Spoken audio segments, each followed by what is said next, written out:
potential residents together. Let me know. Fuck. All right, bro. Fuck. Okay, present.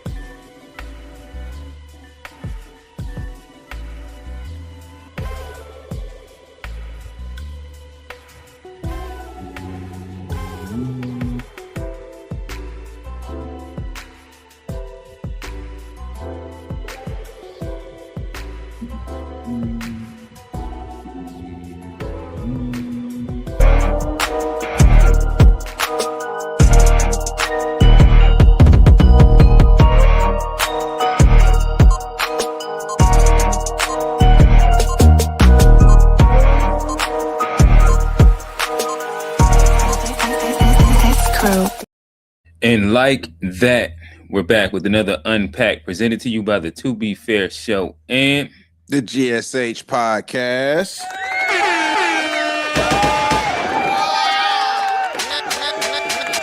It doesn't matter how you feel. All right, late but always on time. It's the guys. Yeah, again, we're back here with another good one. There's been conversations bubbling. It was recently brought to my attention that Tuskegee has moved in the way of respectability politics, and they have issued a ban on the bonnet, a ban on the durag. Yeah. What does this mean? I think that we're gonna get some more facts, but to my understanding, they don't want kids leaving outside of their dorms with bonnets and durags. Yeah, we're gonna talk about this. Do we agree? Disagree? I was having a conversation with some older guys. They were speaking about it. I guess it's something that is an interesting topic of the conversation as we do get into a broader conversation of Black people and a capitulation to respectability politics and what that means to us as a group. And if it helps, it doesn't. But before we get into that, y'all see the guys. We are back. G, talk to him. Yo, what's good, everybody? It's G, host of the GSH Podcast, where we focus on family, friends, finances, freedom, and our future. Forget about everything else. Check it out wherever you get your pods. Search GSH POD. Ha. All right. Beside him, it is the mayor pro temp of Charlotte. It is Black is Gold.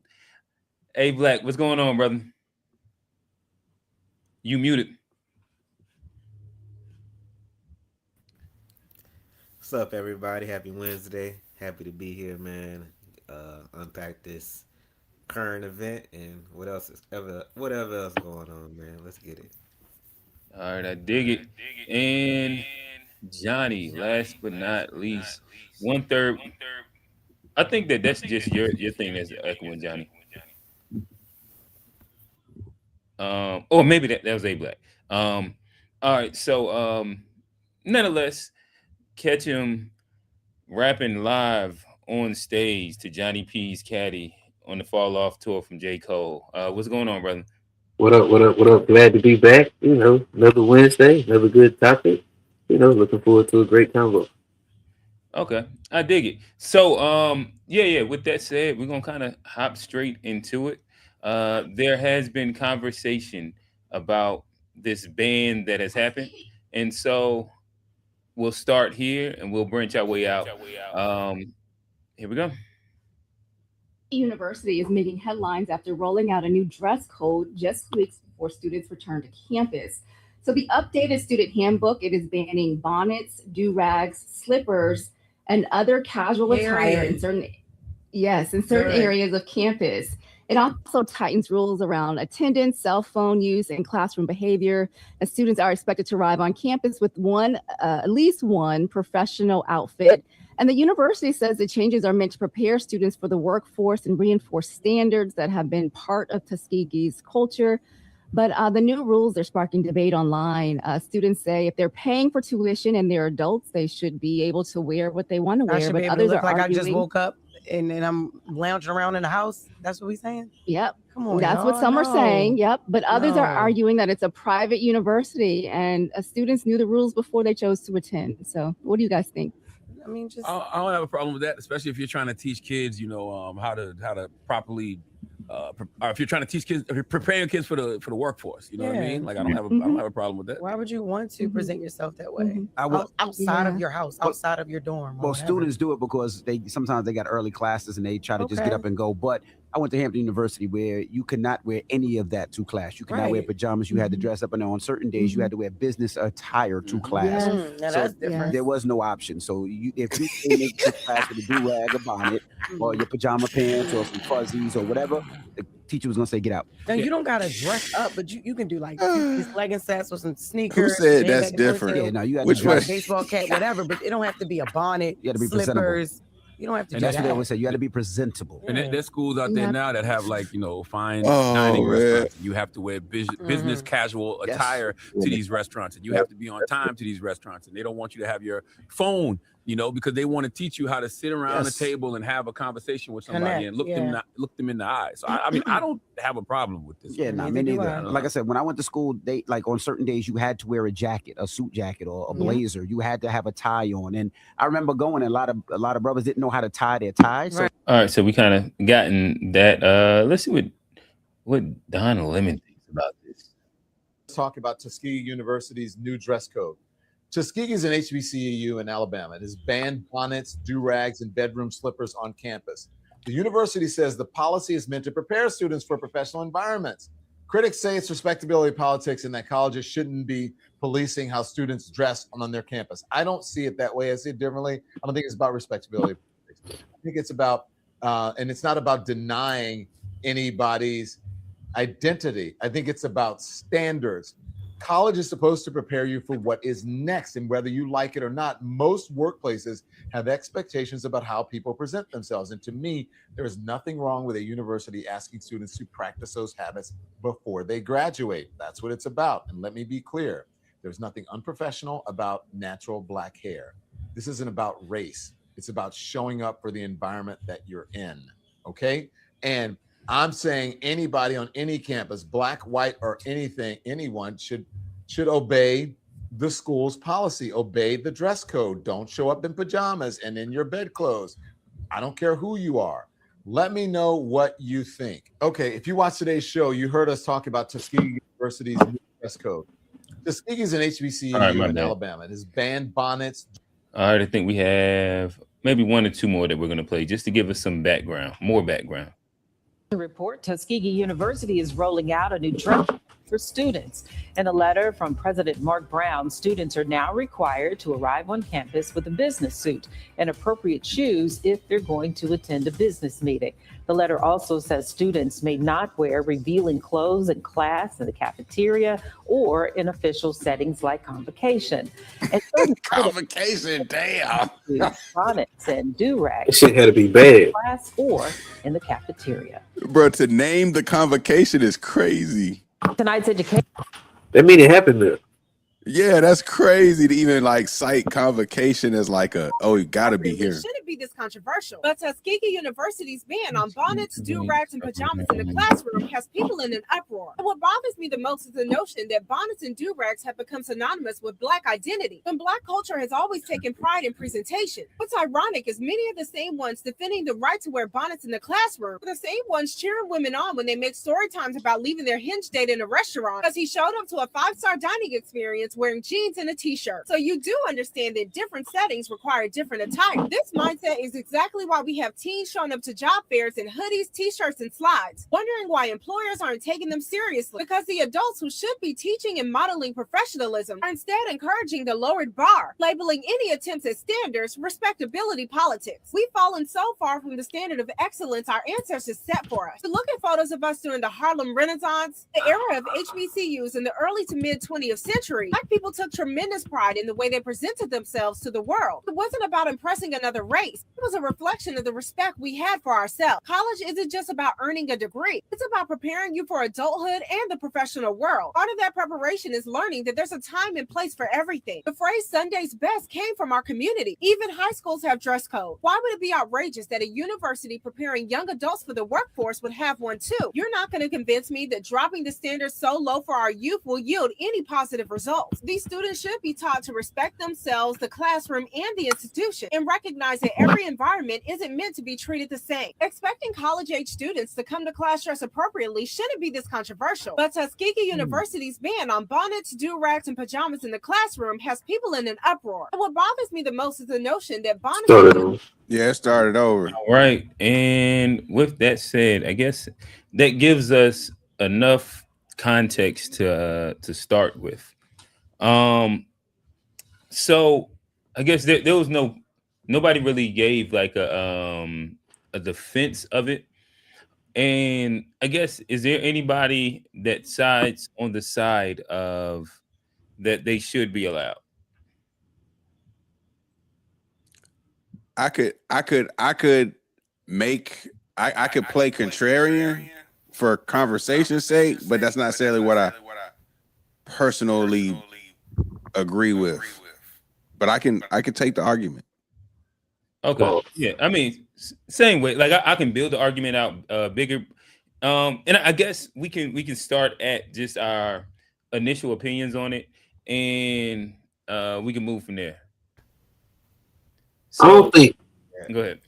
I was gonna say, like, to me, like Johnny Cake. Here it comes. All right.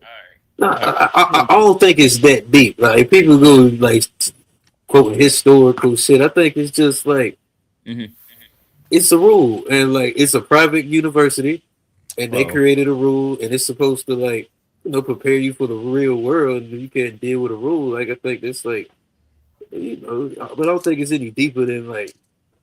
Just follow the rules, like you going to school to learn and get an education, like it shouldn't be that deep. Follow the rules. I got you. Could you wear a do-rag in the house, Johnny? In the house, I could, yeah. Could you wear it outside? Nah. Oh, I wore the do-rag everywhere back then. You couldn't go to like the grocery store and nothing? Do-rag was a part of the fit. I couldn't go anywhere official with it. No, maybe like outside playing, and if I had to run somewhere. But like, no, I wouldn't get. Let's as I thought that I used to have that little line. I used to have that line, and go ahead. Let's do a quick culture check. Yeah, like the do-rag to an extent is a big piece of culture. And before we go into this, because I think that part of the conversation is really easy, we all going to agree on the same thing. But just to give some pre-context, starting with Black. Do-rags had an era in the Black community. I would love to hear your favorite do-rag. We used to have the all whites, the all black. Could have went red. Could have went with like the royal, the navy blue. They also was a time where they did the splits, where one side was white, one side was blue. Then you had the screens that was different colors. That's right. Like if you was a like whatever. I don't want to put categorizations on this. There was a time that the brim do-rag was a thing, or maybe not. Who knows? I'm trying to think if it came back. We had the velvet do-rags. There was a time where that came. What was your favorite do-rag? Black, talk to us. I mean, for me, it was always a crisp black. I always kept it simple. It was how did you rock it? I always had nice hair, so it was always more so for maintenance. But like I was never really kind of covering my hair up unless it was just okay. So you ain't wear it out. Yeah, like if I did, it was under the hat for more so like fashion, like you matching the hat, the color with the do rag. It was more of a fashionable thing. It wasn't more like.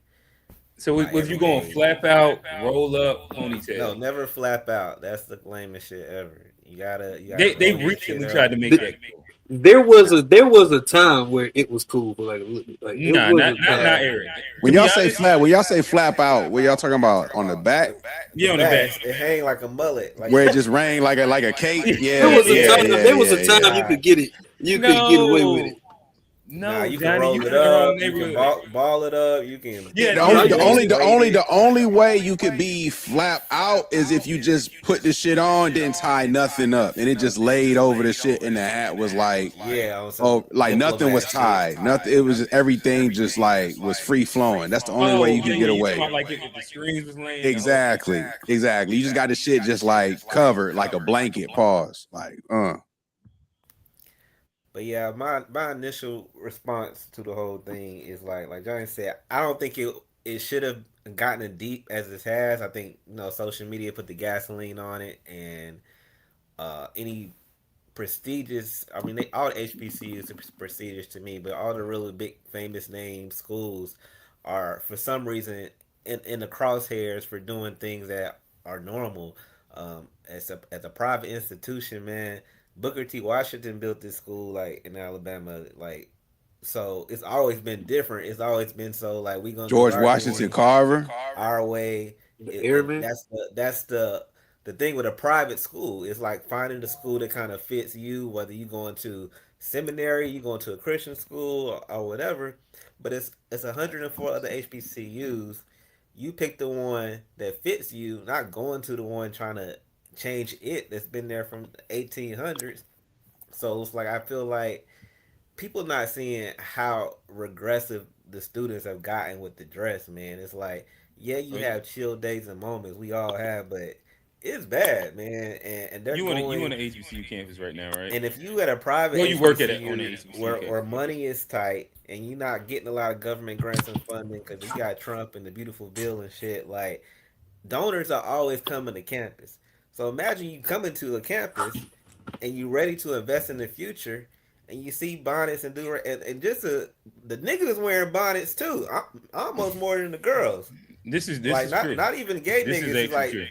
the dudes are wearing bonnets, and so you a That's donor unacceptable. Yeah, on big campus worm. coming to meet the president. They giving you a tour, and you see this. Like you see Oh yeah, people walking around like. my little brother be put that. So He'll throw the I bonnet. think Well, he used to throw the people bonnet lose on. sight Niggas with dreads of throw the the bonnet on power now. of perception, and like you sending your kid to school to be trained a certain way, and private schools are given a specific specialization that you want for your kid. If you want to go into West Point Academy, you're training for military forces. You're getting conditioned away. You got to cut your hair. You got to wear white. You got to do different things. If you don't like that, you go to A&T, you go to Central, you go to UNCG. But it's all these choices. But these kids, I feel like they want to like change centuries of culture and standards that's been at these schools. Like none of this shit is new.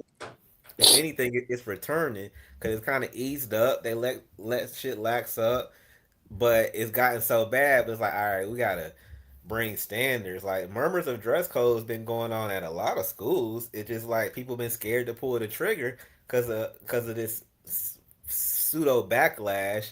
But when you look at the comments, and most people are in support of it, like because they know like if you sending your kid to a school and they got a standard, you more respecting that than saying, "Oh yeah, just go dress any kind of way." Because when they live with you, you don't let them dress any kind of way. You don't let them present themselves in any type of way in the world because you know what perception means for real. It's not all about it's how you are on the inside. Or if you're a good student, you should come in there with your thong out and some flip flops and like you have to train people because then they get in the world and you looking around at adults and you're wondering why they don't got basic skills, why they don't got soft skills, why they would wear something so revealing, like why they come in smelling like this, because shit is not being taught, and it's like you try to teach something and it's oppressive, it's policing. Like no, it's teaching, it's conditioning, it's crafting you to be a certain way, and if you don't like the way of that trajectory of this private institution, you go to another one. It's so simple, but it shouldn't be such a fight. Like, bro, just prepare yourself. You got time. Like, oh, they students, they tired in the morning. They just want to go to class. No, bro, get the fuck up, man. Niggas built these HBCUs with bricks, brick by brick, literally. Like you got all the comforts in the world. Get up, present yourself properly, cause you don't know who you're walking to on campus. It be mayors and governors and celebrities and millionaires. Every day crossing paths. When you can have the opportunity to meet somebody and you looking crazy as hell. Like, and I don't get why people want to act like perception is not real and how we look don't matter. It's not saying that you can't do it sometimes or you wear a do-rag, you're a dummy, or you a bonnet. And but it's like, bro, it's a time and a place. It's life. That's in the jungle. When you survive, you camouflage and you gotta blend in. So, like, I don't real quick, G, before you go, I do want to ask A Black one quick question. All right, so you said that don't go to that private institute wearing that do-rag. What are some what are some colleges you think that they should or they could get off wearing the bonnet and the do-rag? A college that hasn't made it a rule. I mean, it's plenty of them. It's thousands. It's not like I was trying to be stereotypical. They don't make the college less than or better than. It's that this one has this rule and this one has this. Spelman is an all-girls school. As a male, am I going to apply there, get rejected, and now I want to sue them for, they should change it. I spent my dream school. I always want to go to Spelt. But this is the climate we in. It's just like you don't get your way, you want to tear everything down, and it's like, bro, it's so many options of education. The point is the education, and if your dream school is crushing your dreams, it ain't your dream school no more. Go somewhere else, cause they don't want you to wear bonnets. Gotcha. So I just wanted to go to college to get changed, man. You ain't changing the college. The shit been there before us. It's gonna be there after us. That's why it's called legacies and traditions and all the shit that we promote at these institutions. It's supposed to craft you into a better person. These kids coming in like, we want to change everything here, and they ain't even got no damn 3.0 or nothing, or really got no motion going on. And then the students that have 4.0s is getting internships that's like involved, they not dressing like that. They're not coming in like in no bonnets and shit. Like they're presenting themselves every day like that. I'm trying to prepare myself for my future. So you got serious people and unserious people. And if you want an institution where I want this shit like running like Hogwarts, we about to cut all the fat. Cause we don't want this kind here. We trying to create a certain kind. But it's not new. Like Envy was saying, it's at Hampton. It's been at certain schools, what they call the Black Ivy Leagues, and all these places. Like they have these standards in place to create the culture that they want to curate, And if you ain't fucking with it, just find your culture. I don't get the pushback for real. Gotcha. So A Black took it in a way more serious route on that last question. I just wanted to get off some HBCU jokes. I'm an HBCU alumni, and I feel like if I was to throw some hate, I feel like you can go to Elizabeth City State University and get that bonnet and do-rag off. I feel like you could possibly Fayetteville State. If we go deep south, I think you can get that bonnet and do-rag off at FAMU. Definitely at South Carolina State. But not Benedict. Hey, Johnny, you can't do that. You went to a PWI. Man, you gotta leave you out there right now. You went to a PWI. I partied over there though. I partied over there though. I think that we're gonna see some do-rags at in bonnets at Winston-Salem State. Howard, no, that's prestigious. We're gonna come with a tie, maybe a nice polo shirt. Morehouse. I think Central. Listen, #1 law program in the mother state. So yeah. I think the further you go south, once we get swag, I'm talking Prairie View, bonnet and do-rag. Texas Southern. Now, all right. So let me stop. All right. So it sounds like the E word. What's the E word mean? Elitism. How's that? What does that mean? I don't know. I think Southern, you wear polo. That's another. They all in the same area. I'm CIAA MEAC, so we kind of have like conference rivalries as well. But talk to us. Yeah, I mean, having gone to a HBCU, I was surprised that this was even a headline, frankly, because I just thought that was like a HBCU thing that was customary, particularly as somebody who was in the school of business. Like, you had to have a professional outfit because anytime you presented or stood in front of the class, you expected to dress a certain way. But for the school to specifically name the convocation, like, if your convocation don't have a dress code, then I don't really know what like to speak on, because not only did my convocation have a dress code, I think all the freshmen wore the same outfit. Like, it was like white with a black tie type shit. Like, it was like niggas was trying to be uniform.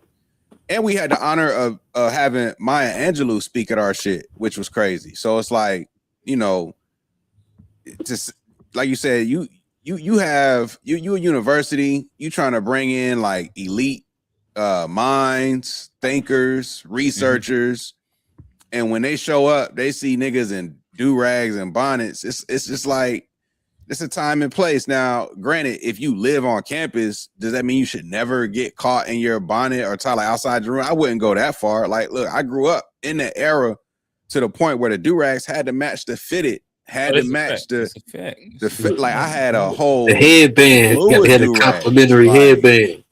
Do-rags on, like, that was a staple. Like, and I had the 360. Like, it was just, and what was most important with the, you asked the question about favorite do-rag. My thing about the do-rag was, favorite do-rag, one, I had to wear my shit inside out because I had that real thick hair and I ain't want that damn split down the middle. Listen, that's a, so I had to look at like what that was like. That's a pro tip. Because I ain't want that split. You did have to have that part on the outside. You walking around with 2 180s. And I didn't want too long of a bow on the shit. Pause. So I ain't like the extra large strap. So I wanted my shit cool. You running knot.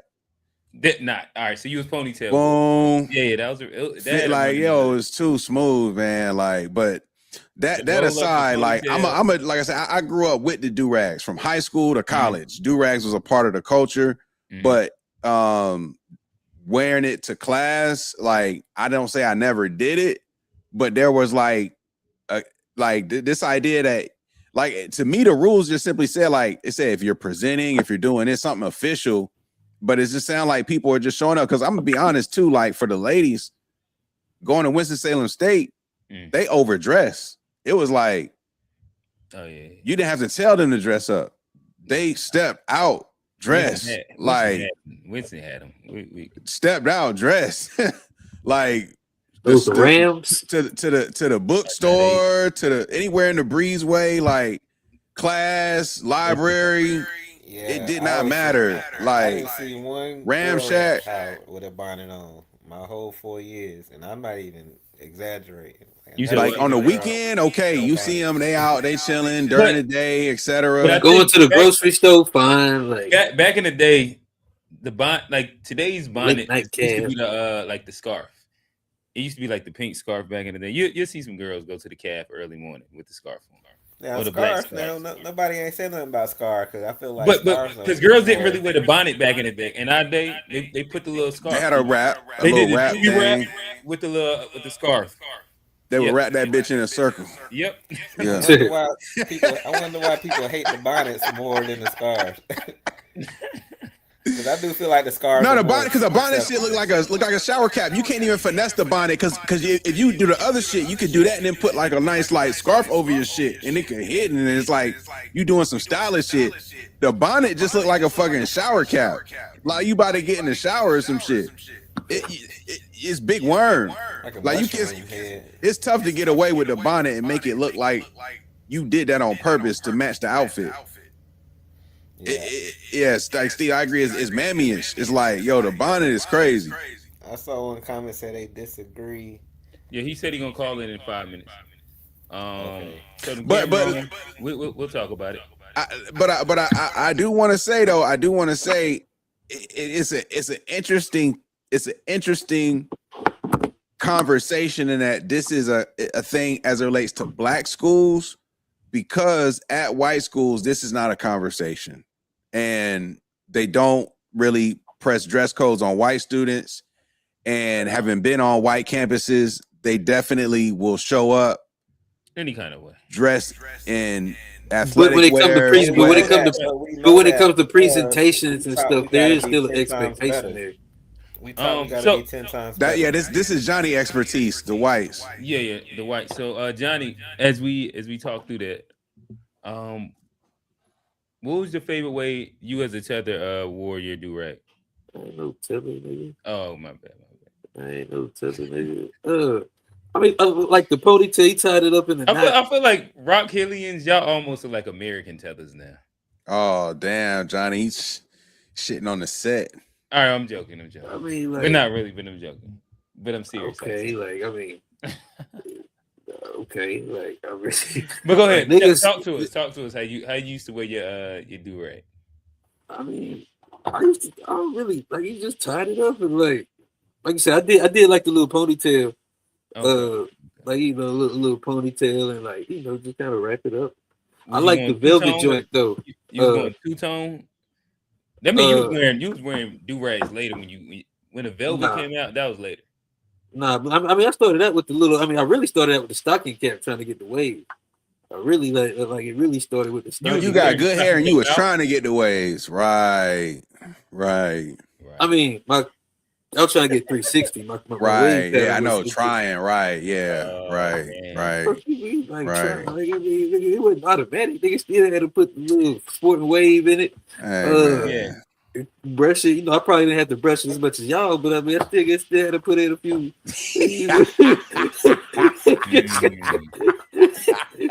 these niggas don't even have a wave. This nigga stupid. 1,000 brushes, like, you know. All right, hey fellas, we do got to call in the backside.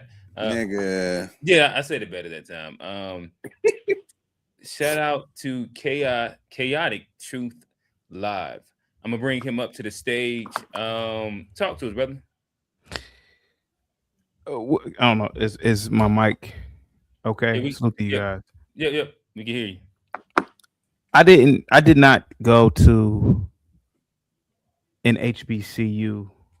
I went to a beautiful, not to say that the HBCUs aren't beautiful, but I went to a very beautiful, predominantly white institution in Northeast Ohio. Okay. Over 20 years ago. Okay. My institution, the institution that I graduated from, the campus was beautiful. Okay. The dorms were immaculate.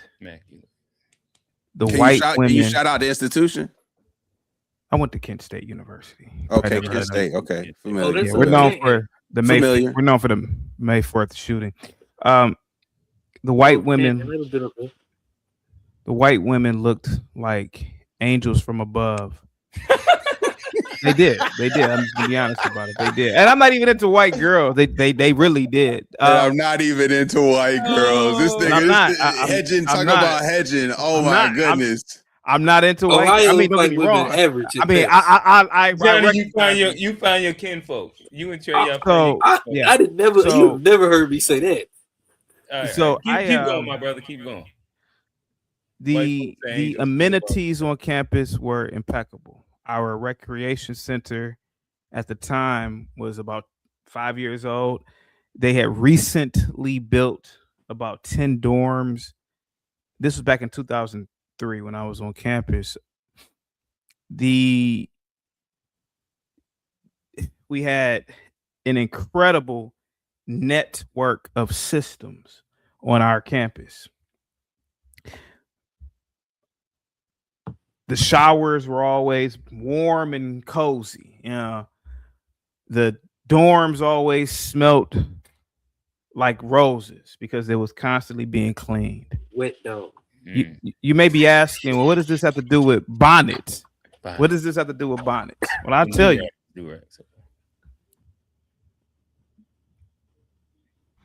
I did not go to an elite university. I didn't go to a university that was in the top 100. But my university in 2003 was so beautiful that at the time, had administration said, we want you guys to wear a certain type of apparel. We want you guys to do this. Our campus would have gave them the biggest middle finger ever. Fuck. Can we curse over here? Yeah. Absolutely. They said, fuck you. Now, mind you, we had everything it was like Disney. I'm just gonna be honest with you. It was like Disney World being on campus. It's a white campus. Okay. This is a beautiful campus. Beautiful. And we would have told them, fuck you. If they had told us, you can't wear your do-rags on. Believe it or not, guys, I had allegedly 360-degree waves back in the day. Allegedly. I used to wear my do-rags to class. The white girls, they used to come to class wearing their pajamas. Black girls didn't really wear bonnets back in the early 2000s. I never saw it before. Yeah. They used to come to class sometimes with rollers on and rollers. Oh, that's wild. Rollers is crazy. Yeah. Oh shit. Yeah, they get up 7. We had. They used to have the doobie wraps inside. Yeah, we had classes that started at 7 in the morning. So black girls used to come to class with their rollers in sometimes, looking like Aunt Jemima. Now, this is a campus that gave us all the amenities. Look at Howard. Look at a lot of these HBCUs and look at what the students say online about those campuses. Oh, the dorms, the heat is never working. Oh, the water is leaking from the ceiling. Oh, if you notice, a lot of these HBCU kids always are complaining about something with these HBCUs. Okay. So hold on, let me ask you a question. I'm not done yet, but wait. You keep going. You gotta let me. Well, you gotta. I do want to let. You a guest. So you gotta follow. You got follow. Well, I gotta. Well, I'm on a roll here. You gotta. But you roll. Is the premise of your point that to have a dress code you have to have a certain quality or like what's let's get to the point of your AG. You took the word right out of my mouth. But before you get there, tell me more about what people from Howard say. Howard. They've been in the news recently. My wife actually graduated from Howard, but they've been in the news year after year. Is always something with that goddamn financial aid with them students. And at Kent State, are you from Ohio or are you first generation? G. Y'all gotta let him cook. Hold on, man. This is why. This is why Kent State is not in the top. There's got to be some pushback at some point. We have a conversation. Hold on, because he's saying. Well, the pushback better come. He's saying a lot. We gotta respond to it because I don't want to get lost in it.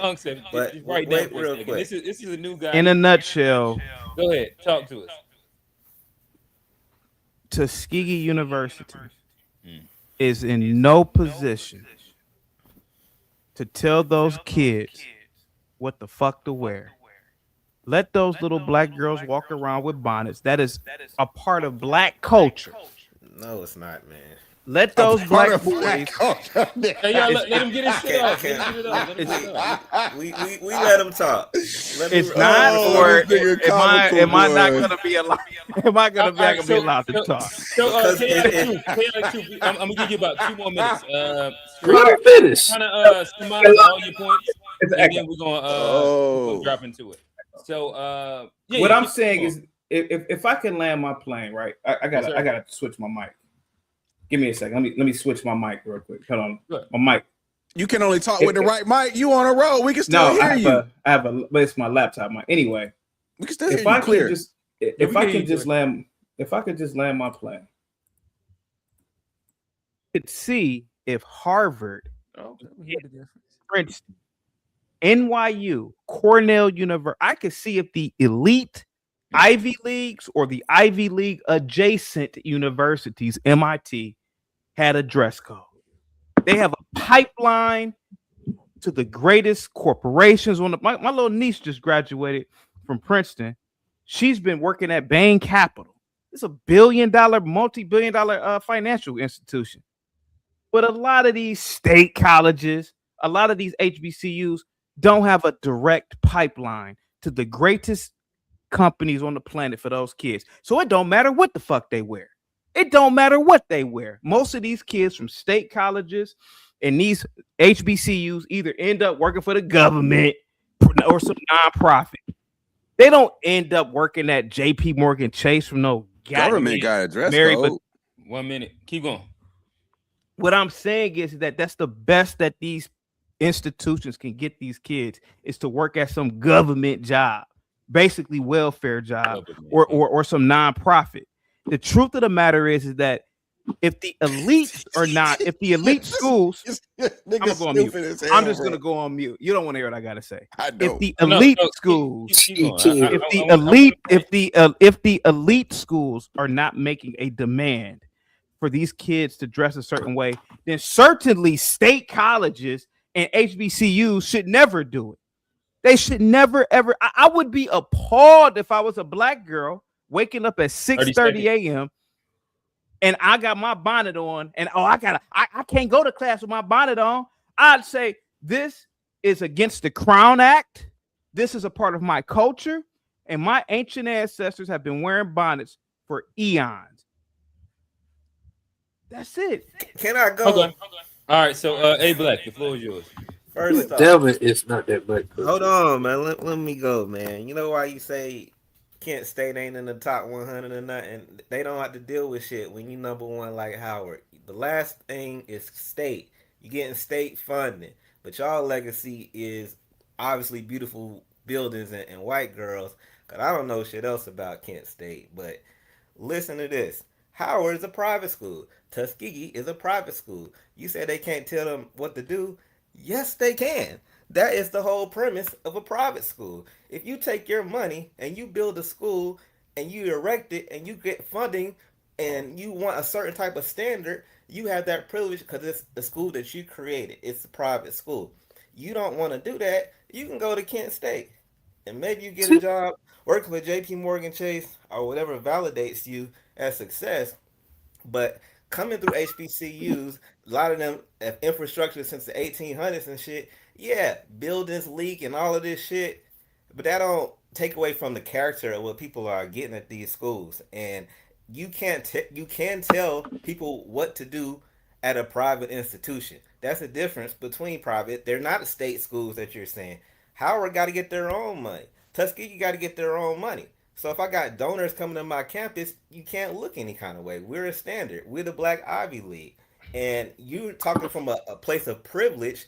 They can do that at these schools because we got to be 10 times better. Because everybody's looking at these all black institutions to be better. So you comparing things that are uncomparable. Like, I respect you went to college and you were educated, but the HBCU experience is not the same. So you can't judge it from the same parameters. And when you are a private institution, that is literally the point. I'm setting the rules of the type of people that I want to mold here. This is how we do it here. This is not an oppressive thing. This is not policing your culture. This is what we do at this private institution. You send your kids to Hogwarts, they got to do fucking magic or they got to go. Like, you have institutions that are set aside because somebody thought of, I need to build a school because I want them to do trades. I want them to do agriculture. I think that's where the value is. I'm going to build Tuskegee. You might not like that. You might like what W.E.B. Du Bois do. And you might want to focus on thought and critical theory.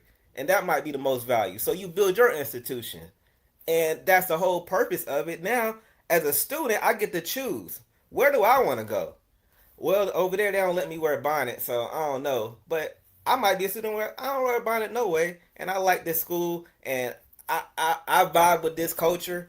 This is what I want. That's the point of having choices. If everybody's the same, if it's a blanket society, then what's the point of differences? It should be one big American government school with just different locations. But the beauty of the choice, the beautifulness that you're speaking of is I can choose something that fits me. That's why you send your kids on college visits and you do tours and stuff. You find a culture that fits you. You don't go into it trying to change shit that's been there for 150 years. You find the shit that fits you.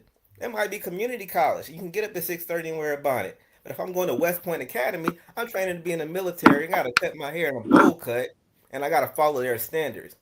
Cause they got a certain trajectory and a path of the product that they're trying to produce. And I'm a private school. This is the product I got.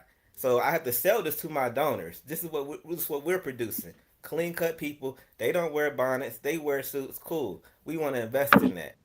Other school, we give state money. Wear what you want. We getting state money anyway. Do what you want. We have nobody to answer to. Gotcha. I'm gonna throw it back to our guy Chaotic. Can I get in pause after that? Yeah, I'm gonna just do 2 minutes on the timer, and then we'll just keep ping ponging. Chaotic, go ahead.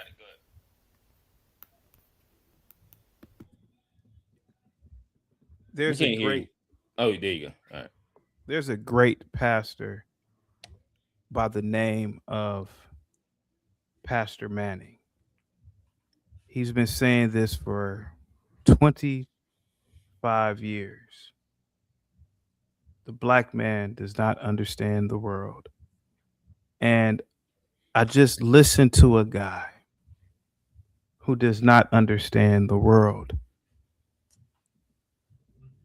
The problem is the illusion of what you think is a private institution.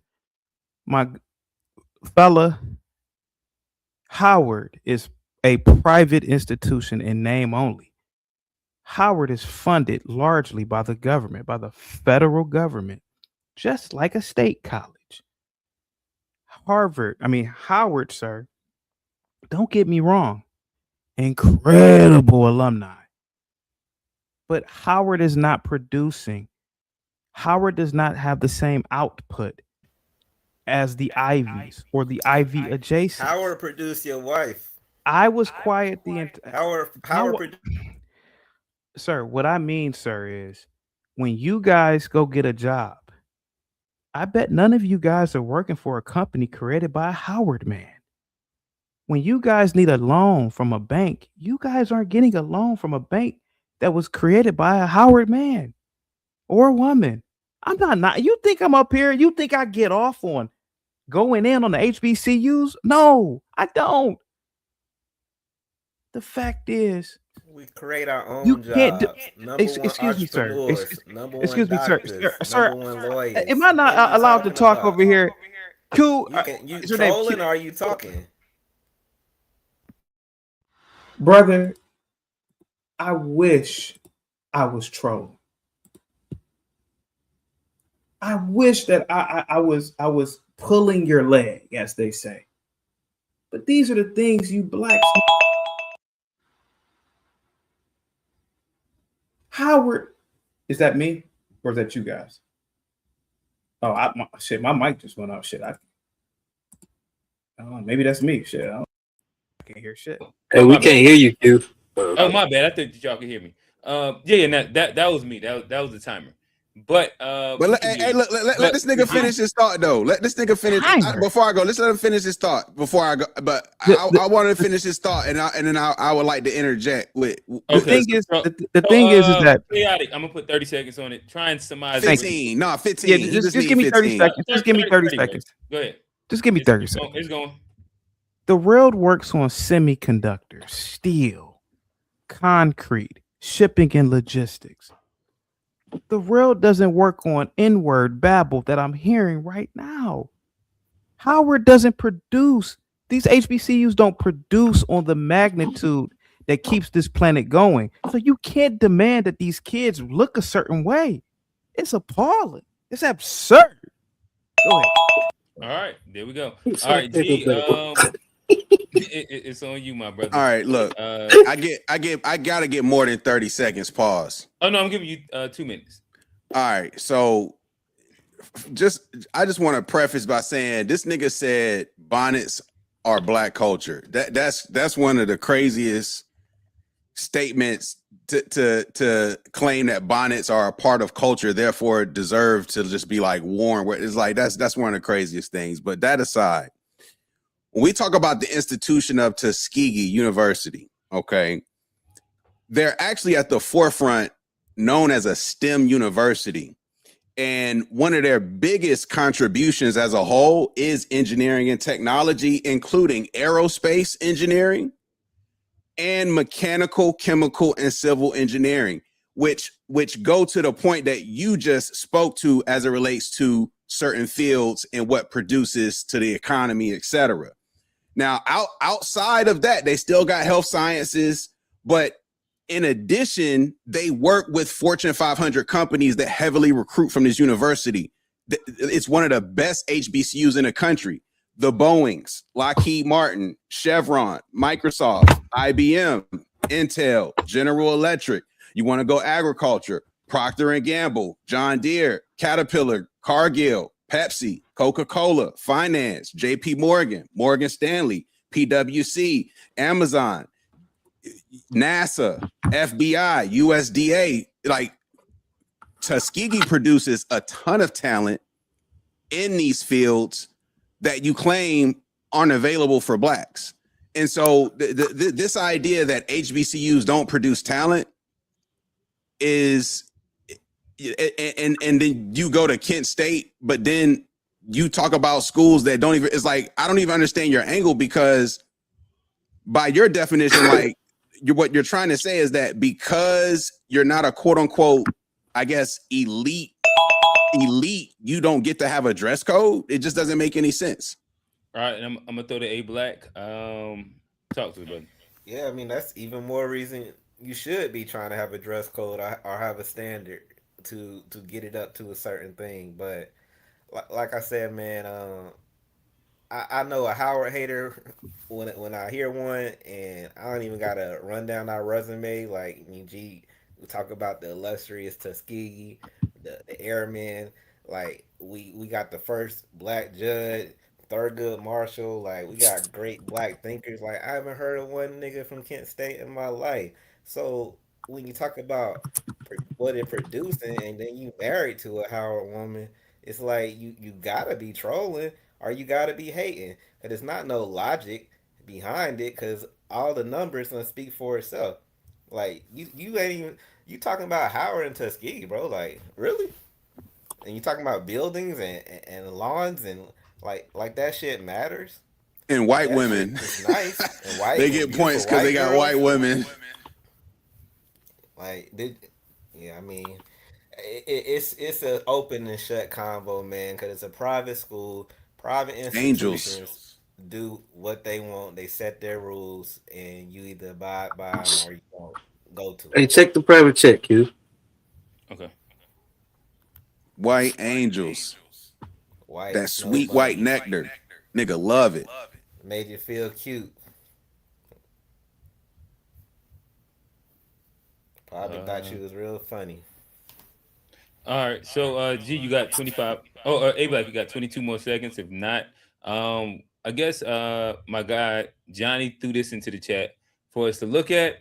Then I'll go back to you, Chaotic Truth. This says Howard Endowment versus Kent State Endowment. When comparing the endowments of Howard University versus Kent State University, Howard holds a significant larger financial endowment. That's my bad. A notable milestone, given that Howard is a historically black university, navigating the well-documented endowment gap relative to its student size and overall operating budget. Howard University endowment approximately $1.1 billion. Howard made history by becoming the first university to cross the 1 billion threshold in net endowment assets. Kent State University endowment approximately $218.5 million, managed via the Kent State University Foundation. Maybe Howard should buy Kent State. Like, can you look up how much Howard graduates make compared to Kent State graduates? All right, so we ain't got to do black. I'm gonna get Johnny to send that one into me. But I would throw back to you, Mr. Chaotic Live. You got 2 minutes on the clock. And I know he's not even from Ohio. I don't need 2 minutes. Okay. I need less than that. Less than that. All right. You from Either way, Ohio? I'm gonna start going. Go ahead. Now, I'm assuming some of you guys went to Howard or an HBCU. Just one of our guys. A Black. Name me someone you know right now that's a managing director, someone right now working on an R&D for Apple, ACOM, Lockheed Martin. Do it right now. Any HBCU, just do it. There's somebody you know right now that works there. I would not dropping their governments, but I know a handful. I can run off. They're managing directors. I can talk because I bet this director and up to the host. I thought I had time to talk. You asked a question, nigga. I bet right now if we went to any of the top engineering firms, I bet if we went to the top companies in America, I can go to their leadership board. I can go to their board of directors. You don't really see no HBCU grads, bro. Do you see Kent State mostly grads? Hey, hold on, G. Chill, G. I got a question that's embedded. You mostly will see individuals, typically white, who have graduated from the elite universities. So I'm going to say this again. The elite universities are the only schools that should demand a dress code. And since they don't, Howard, Tuskegee, Mary Bethune Cookman, all these Bama ass schools, Howard's a good school. They shouldn't require those kids to do shit other than bring your black ass to class. I got one question for my man. I got one question. Hey, Black, can I ask him one question? Okay. Hey, do you think like the lack of representation is indicative of the quality of said schools, or would it be like a bigger vice out there that all black people are fighting, no matter what school you asked the best question so far, Johnny. Most of you blacks are a generation or two away from sharecropping. What do you call yourself if you're not black? I just gotta understand. Be able to answer I don't want to hear the answer. Am I not going to be able to answer? Am I not going to be able to? Okay. When you say you black, let him answer the question. Go on mute. But what is you black? The reality of the situation answer the question. We'll get to that later. Is that most blacks are a generation or two removed from sharecropping. Most of your grandmammies, most of your grandpappies were on the porch popping peas and working in the field. A lot of you blacks don't even need to be. Bro, that answers Johnny's question. How do you identify? I identify as an American first. Just like Johnny. Just like Johnny. So are you a part of you blacks when you say you blacks? Sir, what do you think? How about that? No, nigga. So you can't answer a question. Are you a part of you blacks? Sir, I understand. I am not a part. The way you phrase it, the way that you blacks think, I can't be a part of you because I don't think like you. I can't be a part of this ignorance. How? All right, ask the follow-up question, G. I'm sure. What do you? So you just identify as an American?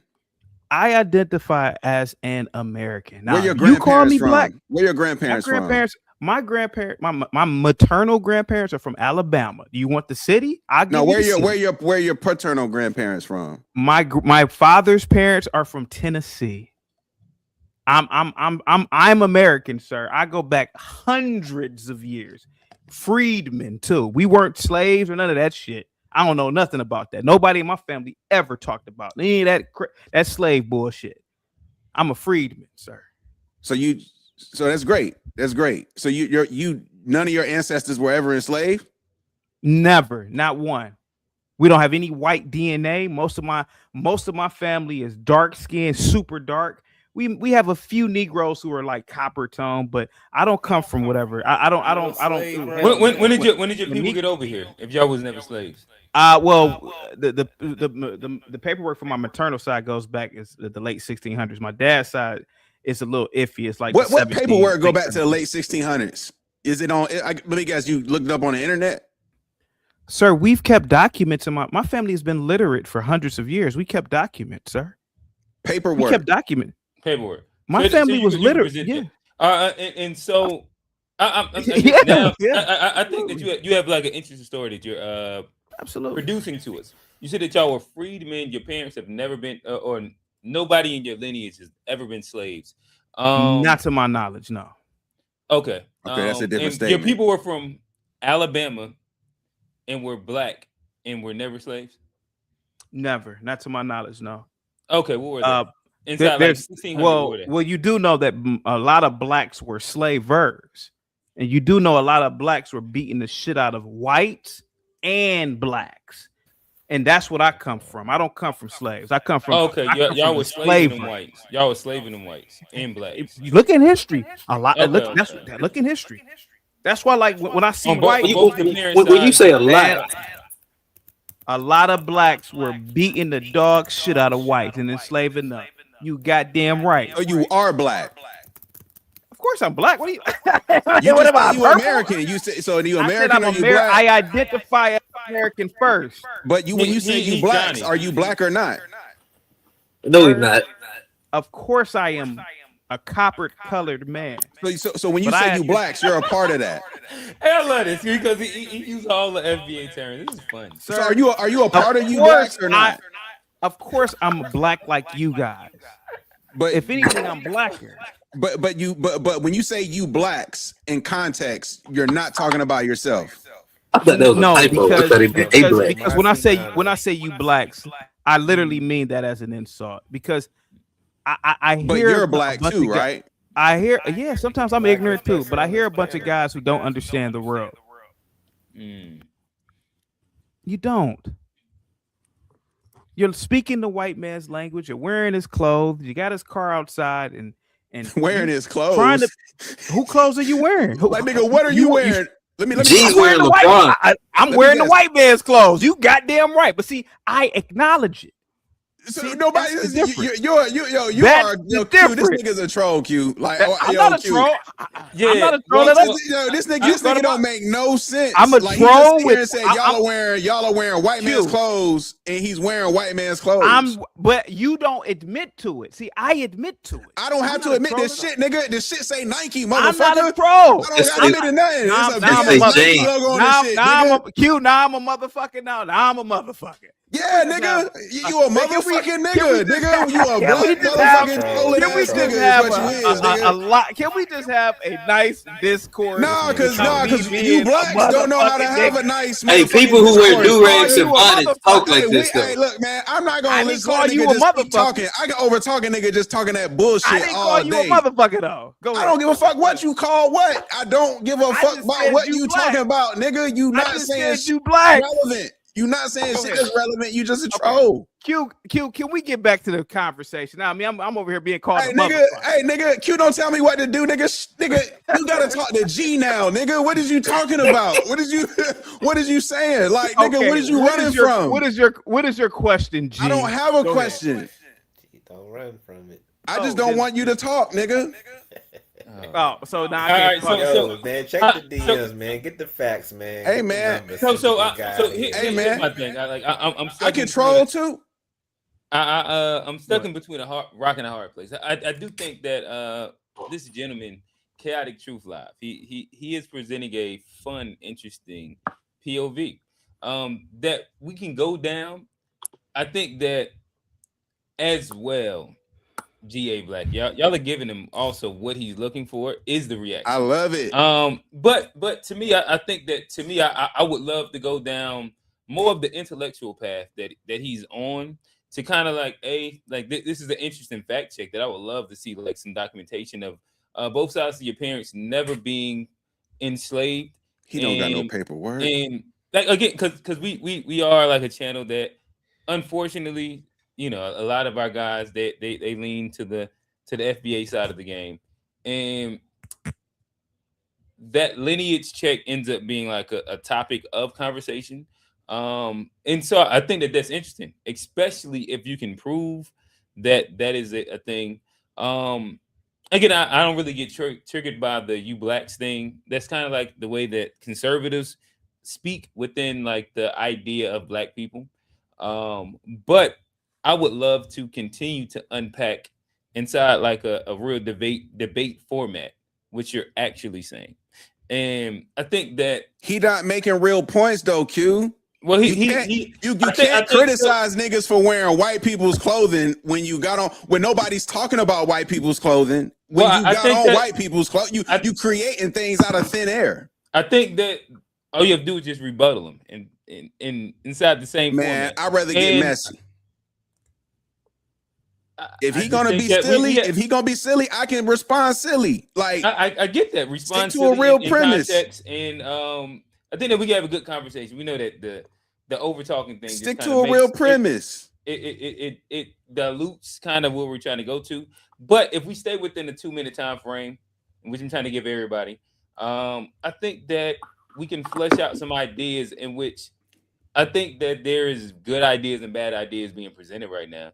And it takes nothing but actually articulating the points to do it instead of us just trolling each other.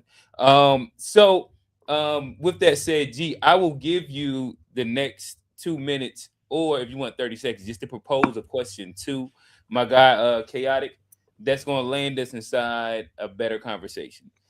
Or more fluid conversation. Let me get 2 minutes. Let me just get 2 minutes to say, and then I'll be quiet. Okay. And then I'll be quiet. And then I'll be quiet. Here goes 2 minutes. There you go. All right. So, in all seriousness, I will be quiet when this nigga speaks if he don't say something ridiculous. And something ridiculous is an example by saying you creating these straw mans where it's irrelevant to the topic just to try and stir shit up.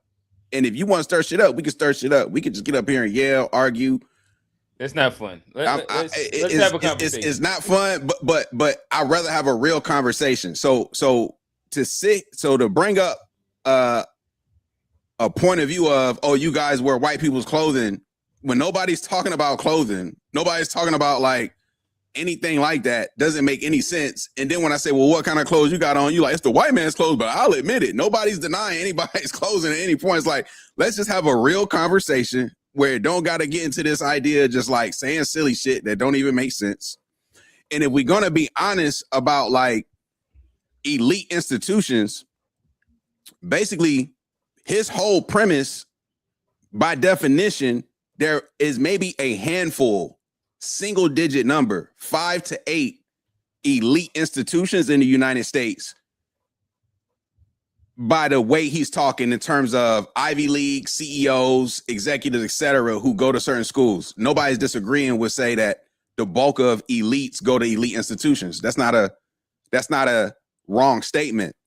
But what does that have to do with Tuskegee having a dress code? Nothing. And that's just my point. Is like can we have an honest conversation about what it means to have a dress code in an honest way about the actual code versus making it a way to demean or belittle an institution because they're not one of the top 8 institutions in the United States when, as you're admitting, you yourself went to Kent State. Like we're all in the same boat. Just because you go to one place or the other doesn't mean one place can have a dress code. That's all I'm saying. Like let's have a real conversation about dress codes. All right.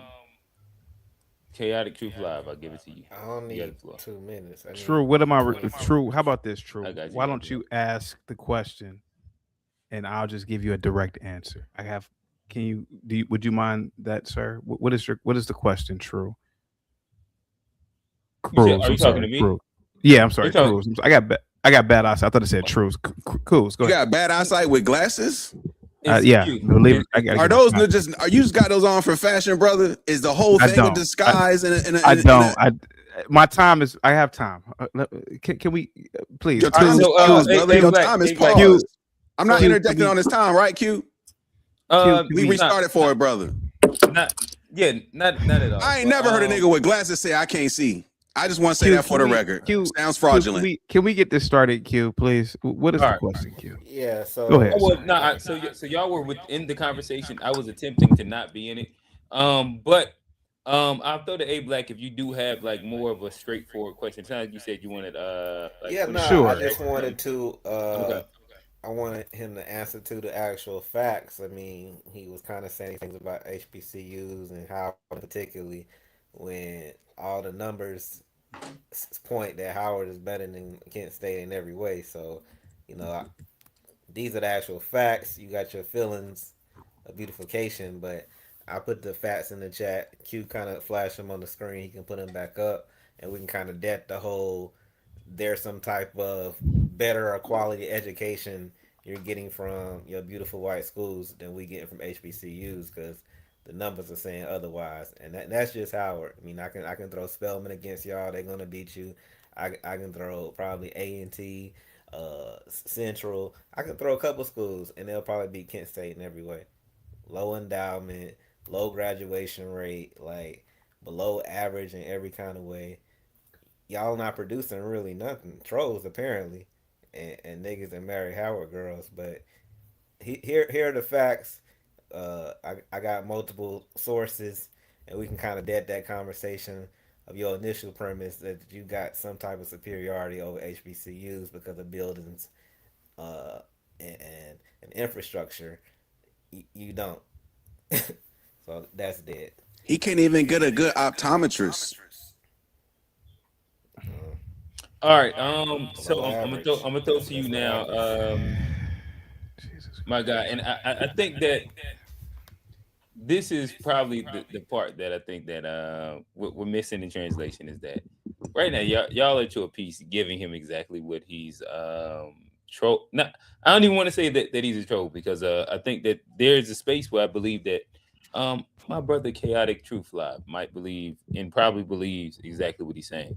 But I think that yeah, for you again, if we're spinning back to the idea of the HBCUs, we're spinning back into the idea of the bonnets, the do-rags, and I imagine you're attempting to beg the question that does respectability politics actually matter?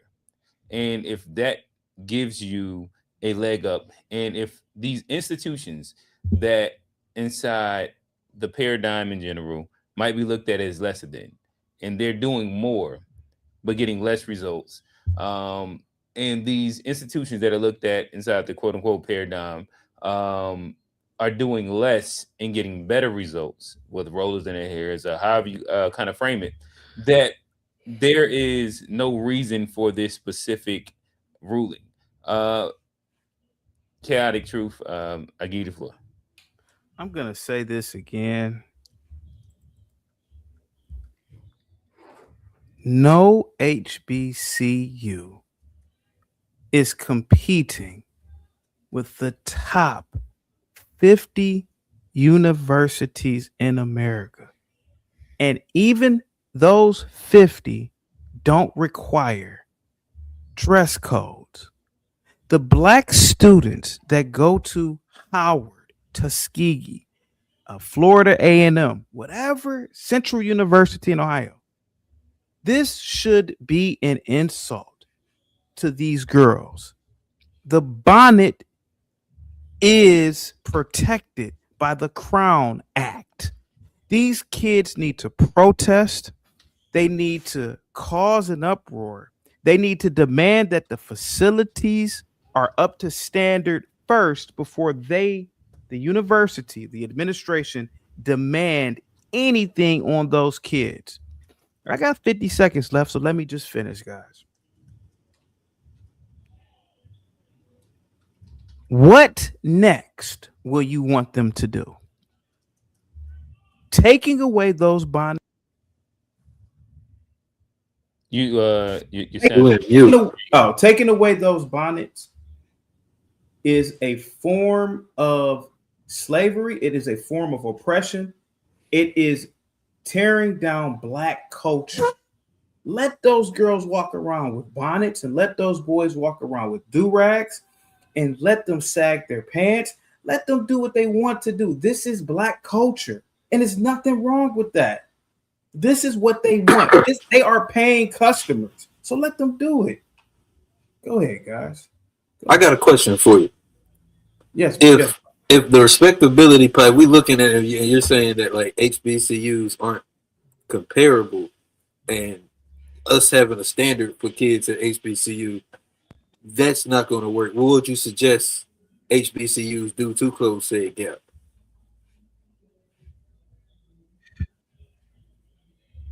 Copy the best cat. Copy the best cat.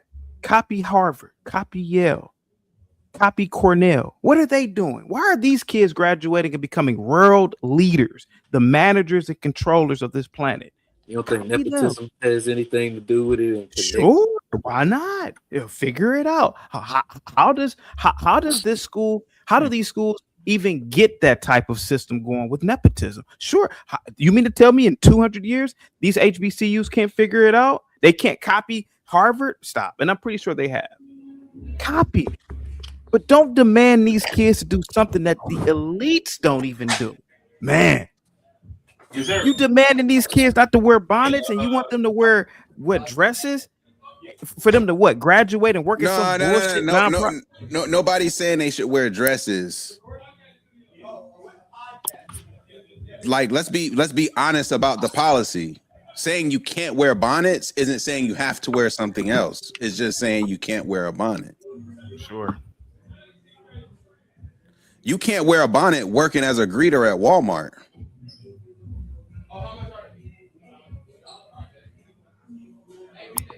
Do you disagree? I agree. You can't wear it. Yeah, I agree. So Walmart can have a dress code for its employees, and that doesn't violate anything.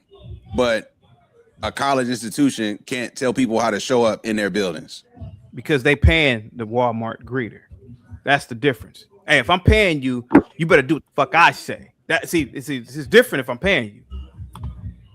You better do what I say. You better dress how I want you to dress, boy. That's how. If I was in control, I'll call my employees, boy. Hey, boy, come here, boy. You better dress the way I want, boy.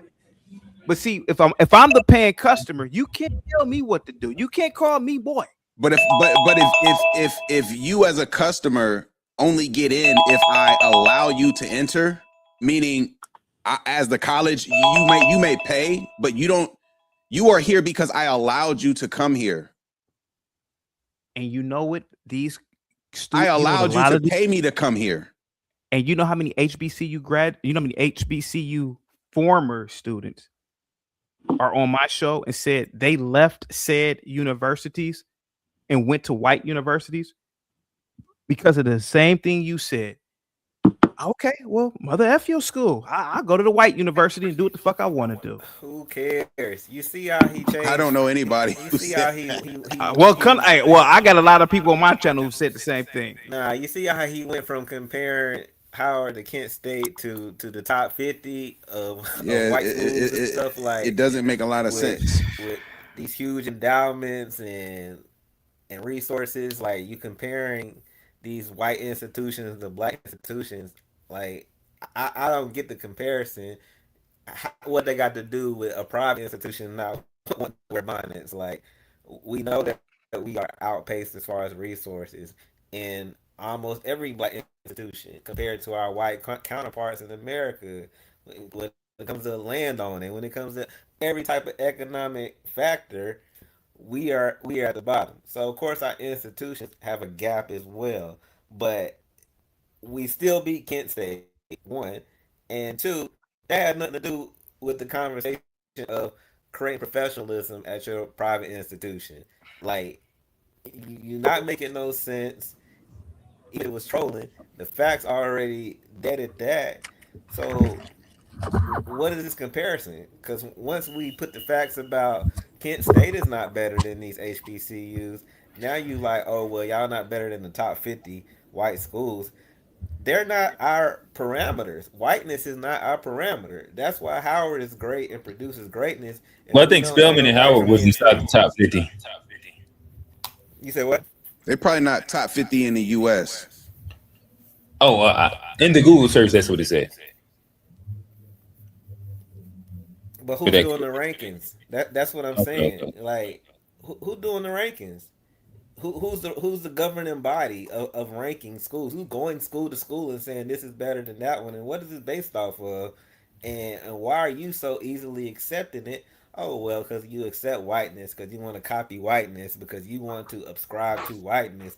Howard don't got to copy Harvard? You know how many times Howard has beaten Harvard in debate competition? Every single time. You know, every time we match up with them, we beat them. You know what people from Harvard, professors that go there and teach, they say them students are mediocre.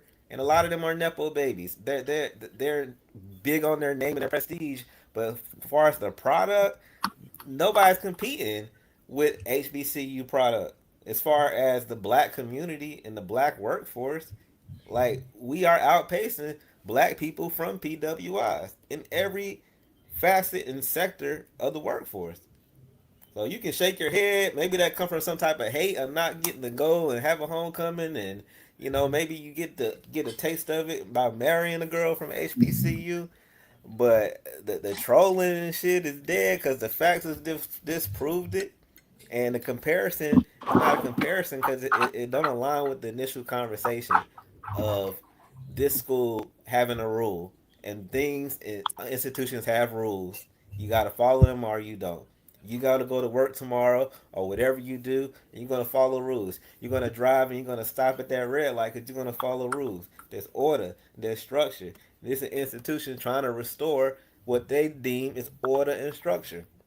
And who are you to go into a private institution and tell them what to do? That's like somebody coming into your house and telling you how to paint the walls because it should be blue. No, nigga, this is my house. It's simple.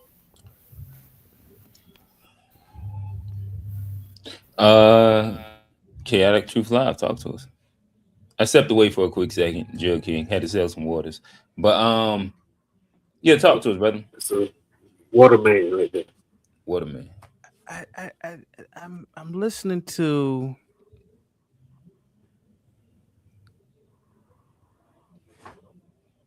a group of guys that who's the HBCU grad on the panel here? I think three of us are. 3 out of 4. Do you guys work for a major corporation controlled by anybody who graduated from HBCU? I'm just confused here. I own a business. I don't know why that point matters. Like, no, I'm just asking this a direct question. Do any of you guys? What was the pipeline of going to these schools? I work for somebody from HBCU. Oh yeah, what's the company? What's the name of the company? What's the name of the company? So the intersection said 2918 North Graham, Charlotte, North Carolina. You got in-season athletics. You got Focus Studios. You know, proud HBCU ownership. Staple of the community, if you would. You can check. You know, bunch of people that have been through there. You know, so he worked with the company that I own.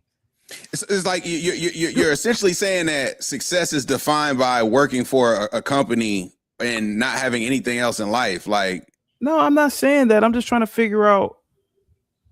Then why are you making that point? What does it matter if these girls wear bonnets or not? They're gonna go into the white workforce. They're not gonna be employed by some major company. They're competing, and you just call it a white workforce out. So I wouldn't cuss my black one out. Okay, they gotta present themselves differently. Listen, I could see if the black man was the superior man on the planet and we ran things. But the truth of the matter is that. So who's superior? Oh, come on now. You are you crazy? You talking about race? You it's the white man. What are you talking about? What you think blacks are making fighter jets and submarines and nuclear? Oh, come on now, stop. No, what I'm saying is, man, if these girls are my thing is, black people have a bad habit of unilateral decisions. The student body didn't vote on that. Where's the student body president that say, whoa, Mr. President, I speak for the students. This is wrong. A lot of them kids, they probably hate that idea. That's the difference between a lot of white universities and these HBCUs. It's democracy. It's representative republics. They have a student body president that says, Mr. President, you can't unilaterally make a decision like that without the approval of the students. The student body president at Kent State, white or black? Oh, believe it or not, we had 2 black student body presidents. But beyond that, you think students dictate what the rules are of the campus? Hell yeah, they paying $70,000 a year. Oh, hell, yeah. So, Chaos TV. So, what are some examples of that being true? What you said, the students dictating the laws of the campus.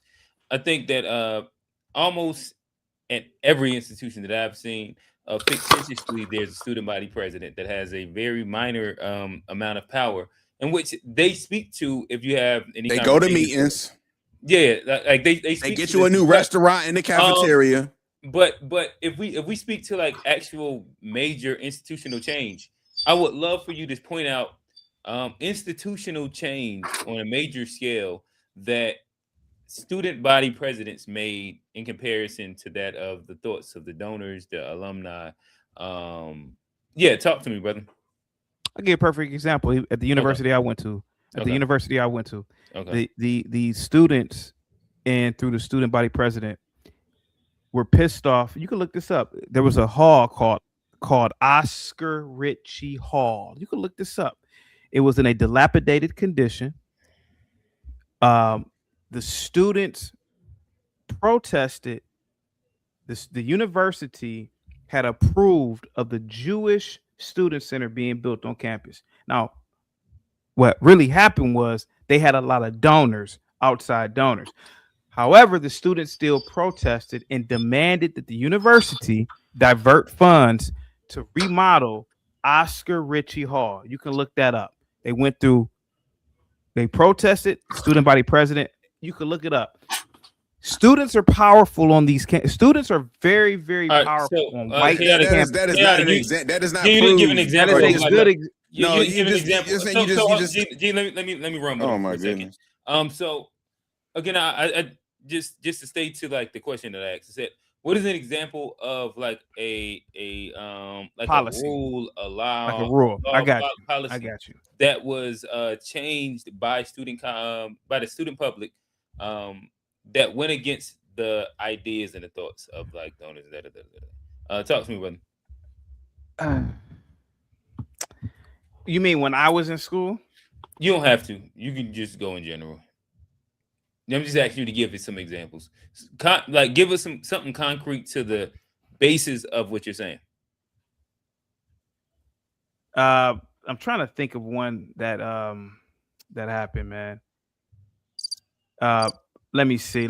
Hang tight, guys. I've been in school in so long. Guys, hold on. Senate Bill 185 at Kentucky State University, which would create a. This is the Chat GPT. All right, this is it. This is okay. So I can't. Okay, so you. Okay. No, go ahead. You lifeline. Go ahead. Lifeline. Go ahead. Keep going. I haven't been in school and I haven't been in college in decades. So you want me to answer a question that I can't directly answer right now without doing my fair share of research. However, I could always go back. Propose to us to like very similar grounds, though. I guess that's what I'm saying. This is your premise. You said that. Hey, this is your premise. So you said name right now a HBCU graduate that did X, Y, and Z, which would be putting us guys that all 20 years out of school. So again, it's just kind of like flipping cards. But go ahead, my brother. 15. Okay. I cannot give you an answer with any degree of accuracy currently. You got me on that one.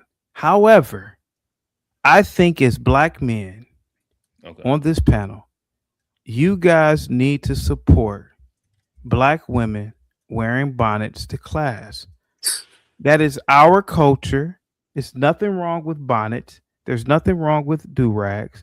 There's nothing wrong with this. What next are these universities going to make you do? What if they said, hey, man, we want you to come to school with Brioni's goddamn suits?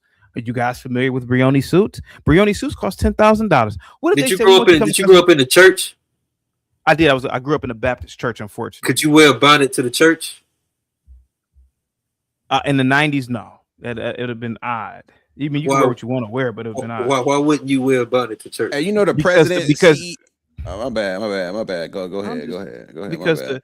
Because back in the 90s when I was a young man or young kid, a lot of the black women wore crowns to church. Crowns. And you would look kind of like bummy with a bonnet on while these black women had these big ass hats on in church. So there was a standard at the black church. You could say that it was a standard of dress. Yeah, you could say that. But so what's wrong with a standard at like another one of the major institutions in the black community? Like if because the difference is you paid in the church. You pay offering. Yeah, you're dealing with 18 and 19-year-old. You're dealing with 18 and 19-year-old girls who don't feel like dressing up to go to class at 7 a.m. I don't feel like dressing going to work. Hey, Johnny, let me hop in. So, what do you feel going to my guy Quincy's point? So, how do you feel about whether it's public, charter, or private institutions, especially those that are black, that at 7 o'clock in the morning have kids dressed in polos and slacks? I think it'll be a good thing if kids dressed in polos and slacks. I think it'll be a great thing. I'm not saying it's not like the hypothetical. I'm saying that like that's what happens. There's a bunch of K through 12 schools in which, whether we're going private or public or charter, whose kids dresses in slacks and polos, where there's a dress code that is enforced. What is your thoughts to that? I think that dress code, Jesus Christ, I think that's nonsensical. I didn't have a dress code when I was a kid, and I noticed that the schools, particularly the black schools, I worked at a charter school that had dress code. The school was underperforming, so the clothes didn't mean anything. The kids were still stupid, so it doesn't mean anything. The clothes don't mean nothing. What about those white schools that have dress codes? Like we live in. What about them? No, I'm saying I guess what I'm saying is that, like, you're giving a one-sided based off anecdotal, where say here in Charlotte we have plenty of private schools that all are high performing and their kids are required to wear slacks, shirts, button ups. Again, these are predominantly white institutions. So and their parents are so your rebuttal was that black kids inside these charter schools that you worked at were stupid, so them wearing that clothes meant nothing. But I'm giving like an outside of that, I'm giving like the idea that in general, like there's institutions that require specific dress codes that you have to abide by, or you don't, Yeah, the white kids. See, the difference between the black kids and the white kids are in a pipeline. Okay. They're in a pipeline created by their people. They create institutions. You're not directly addressing what I asked. So the kids, so requiring the kids to wear uniforms, is totally different for them. Requiring black kids to wear uniforms is bullshit. It's like what's different? Doesn't mean anything. What's different for them in the sense that they're when you require their kids to wear uniforms? Because their people position them to be in positions of rulership. Blacks don't do that. Blacks have no power. So the fact is that what are you? So let me ask you this. So you want them to dress? What position of white kids end in rulership? Which industry do you want me to name? Do you want me to name steel? Do you want me to name lumber? You want me to do concrete? All right. So which one do we want to go with? Because of, again, let's do semiconductors. All right, perfect. How many positions of leadership exist in semiconductors? I mean, I have no idea about the okay. The leadership how many? So in general, how many positions of leadership exist, and then how many employees exist? I don't know. Like, if we was to give like a percentage wise. I mean, leadership, it may account for, I don't know, man, 5% of the company. Maybe 5%. I have no idea. Yeah, all right, maybe 5%. Okay, yeah, maybe I have 5%. no idea. So 95% of the people that is making semiconductors, what would you say like that racial breakdown would be? I mean, they have 5 facilities in Europe and they have 5 facilities in Taiwan. So white and Asian. White and Asian. Okay, so yeah, white and Taiwanese. Whatever. Taiwanese. There we go. But Taiwanese would be Asian, but so all right, so now we're just saying like 95%. So let's take away that 5% that you said, right? So we put that in half. That's like 47%. 47%. So 47% of the population, even if we discount that 47, that would be the Taiwanese guys that who knows how they was raised. They had them clothes on. This 47% of that sector is just working class, regular ass people, right? So as we speak about now, bringing it back to like the private school, them raising their kids to be rulers. If only less than 1 to 2 to 3%, at your estimation, 5% of those guys are being rulers of like whatever their sector is. How is that like a fair rebuttal when the majority, by again, I'm just going off your numbers and estimation. Even if you multiply the 10% to what is that, 90%? How would that make sense to the point that you're making? You do know that the private school kids are gonna occupy the 5%. The laborers generally come from the state colleges or just people who got GEDs. So okay, all right. So like the majority. A better question for me to ask then is what percentage? Sure. We got Charlotte Catholic up the street. We got like a bunch of, maybe we have like 8 to 9 in the city of Charlotte private schools. All of them populations are usually like bigger than like the public schools, or inside like the range of it, depending on the institution. Sure. So, what percentage of this pool of kids are you saying are going to be in the leadership portion, that 5%? I don't know. I mean, you could argue that the average like private 30, school. You think like 30, like half of them probably? What do you think? It's very plausible to assume that half of leadership roles in almost a major industry come from private schools. So maybe half. Yeah, definitely. No, that's after graduate. That's a different statement than what I asked you. Okay, what's the question, buddy? The population of that student body. How many of those are going to be the leadership roles inside these institutions is what I'm asking. The population of the student body. I mean, maybe 10%. I don't know. I mean, the rest probably. All right, so perfect. So 90% of that population is going to be working as semiconductor guys. No, it doesn't really work. Why would the because even those regular make sense? Because even the kids who work, let's say semiconductors, even the people who work in the FOB centers, they're highly skilled and highly trained. Ain't nobody from Kent State working in no goddamn FOB center. If they are, man, they're really skilled, bro. That shit probably really goes to private school grad. So yeah, they're workers, but those are highly skilled workers in those FOB centers, man. Okay. Again, I don't know for sure, right? I've never been inside of a FOB center. I've never been inside of a data center, but I'm telling you, man. So right now, are we speaking like speculation? Like what are we getting? Of course, 90% of my commentary is probably speculation, right? Okay. Just conversation, right? I'm just gonna be honest about it. But bro, to be honest with you, man, I'm not up here to knock HBCUs, bro. I'm just up here to say that doesn't sound like it. You can't require a population of people to do certain things. Okay. Because that population of people is not in a position of rulership. So can I interject? That's a perfect segue for me to interject. Can I please interject? Because like I'm just gonna ring off, pause, a list of names here. Latrice Watkins, President, CEO, Sam's Club, Walmart Incorporated, Spelman. All right. I'm gonna keep going. Fortune 1, that's a Fortune 1. All right. Sean Jackson, Vice President, Global Operations, Apple, University of North Carolina A&T, Fortune 3.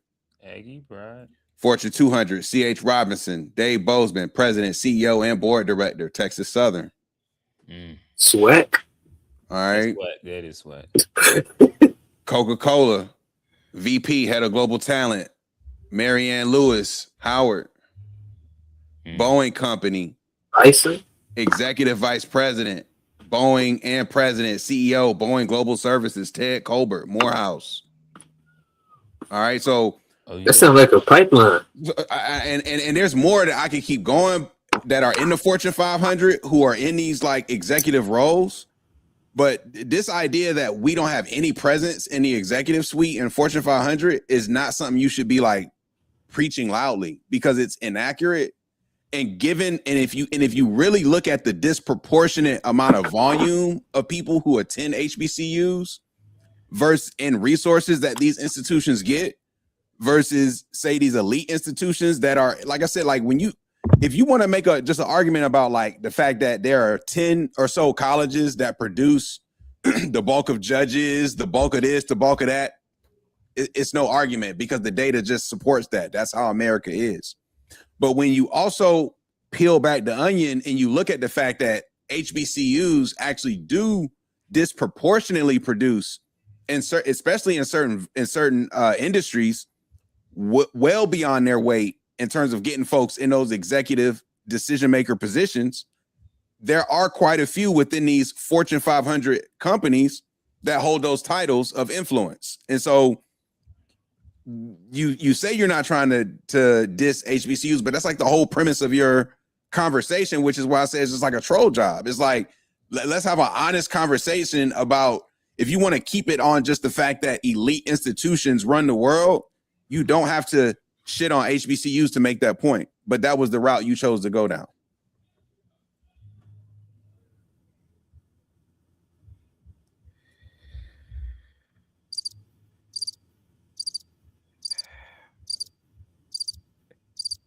What's the question, man? I mean, I didn't have one. I listen, man.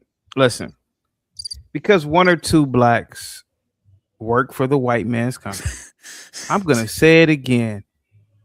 Your average HBCU graduate, but your average going to work. But you just acknowledged that 90% of elite college graduates won't go on to do these roles. So your average elite college graduate won't do it either. So it's like your statement is not unique to black colleges. It's the reality of the world. Proportionate amount. Like, first and foremost, if you understand how income works, I mean, am I gonna be allowed to talk? I mean, I was quiet when you guys were. I was quiet because you want to talk about average. Your average nobody in America gets these positions. Your average nobody in America reaches these $200,000 plus positions. May I speak? May I speak? G.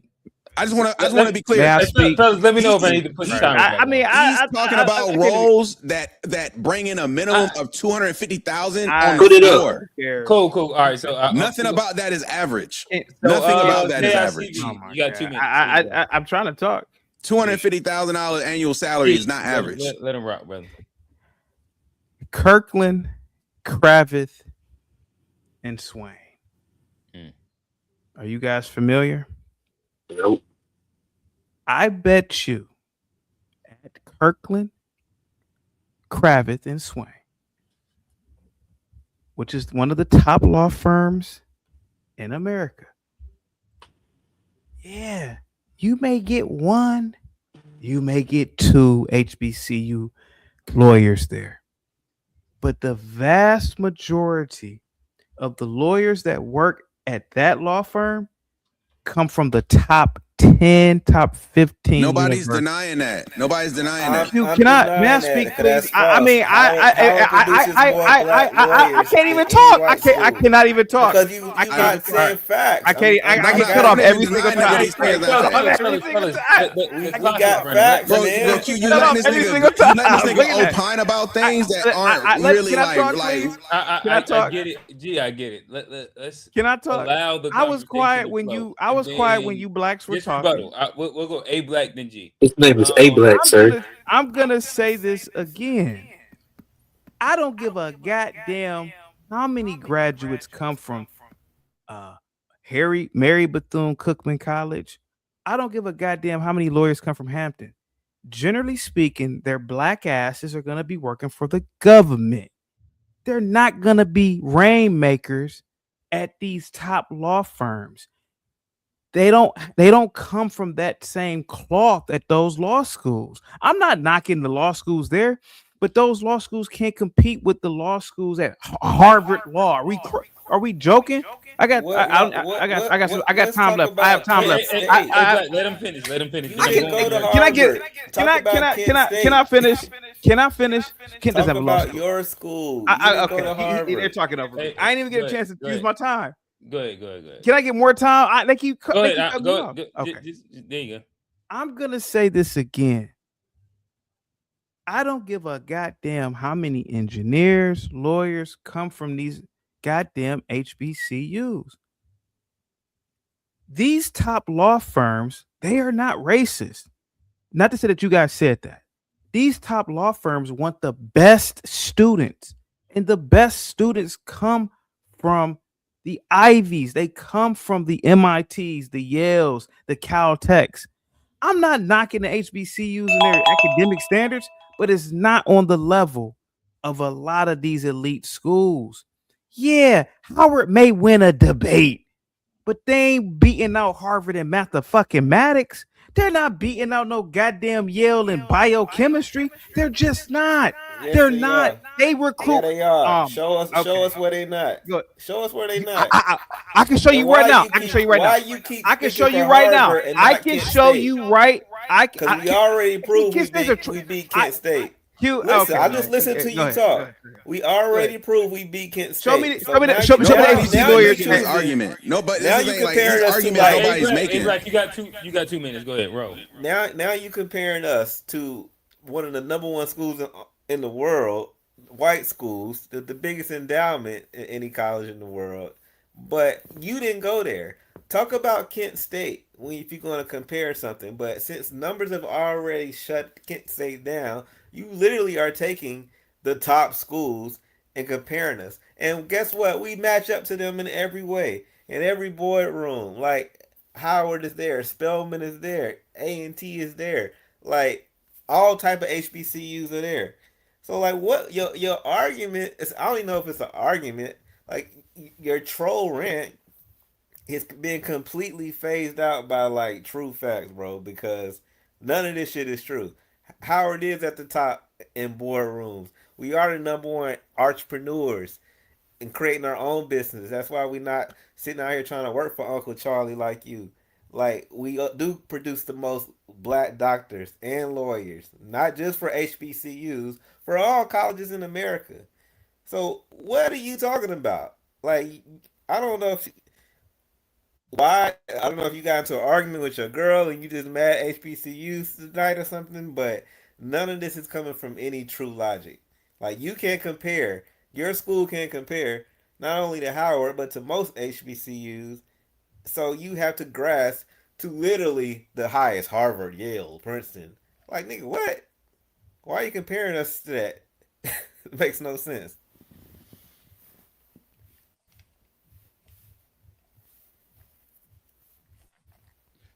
All right. With that said, I guess that there's not much else to be said. I think that, in my opinion, a better space for the conversation to have, and I think that what really the question that's being begged even by chaotic would be, does respectability politics actually help black people? I think that that's kind of like the more broader question, and with that, we can kind of go person to person. I'm gonna put a minute on the clock just to make sure everybody kind of gets their shit off really quickly. But yeah, fellas, I'll start with Johnny, and we can work our way down the line, and then we'll get to chaotic live. Let me know, does respectability politics actually benefit black people, or has it ever benefited black people? Johnny. I mean, I don't know about respectability politics. I'm not against a dress code. I mean, I think there's certain things that, like, when does a dress code help black folk? I think a dress code is good for any young person coming up, as far as to teach them when to dress a certain way, when not to dress a certain way. I mean, I'm not against, having, Is codes. there a time that the dress code has helped black folk? Yeah, sure. I don't know necessarily if it's helped, but I don't think but I don't see nothing wrong with, instilling a certain standard of how you should present yourself. I think there's nothing wrong with that, especially in certain, situations. I don't think it's gonna be the thing that saves us. I don't think you can dress your way, to the top. But I think it's not, it don't hurt us. Gotcha. Hey, Black, you up? Talk to us, brother.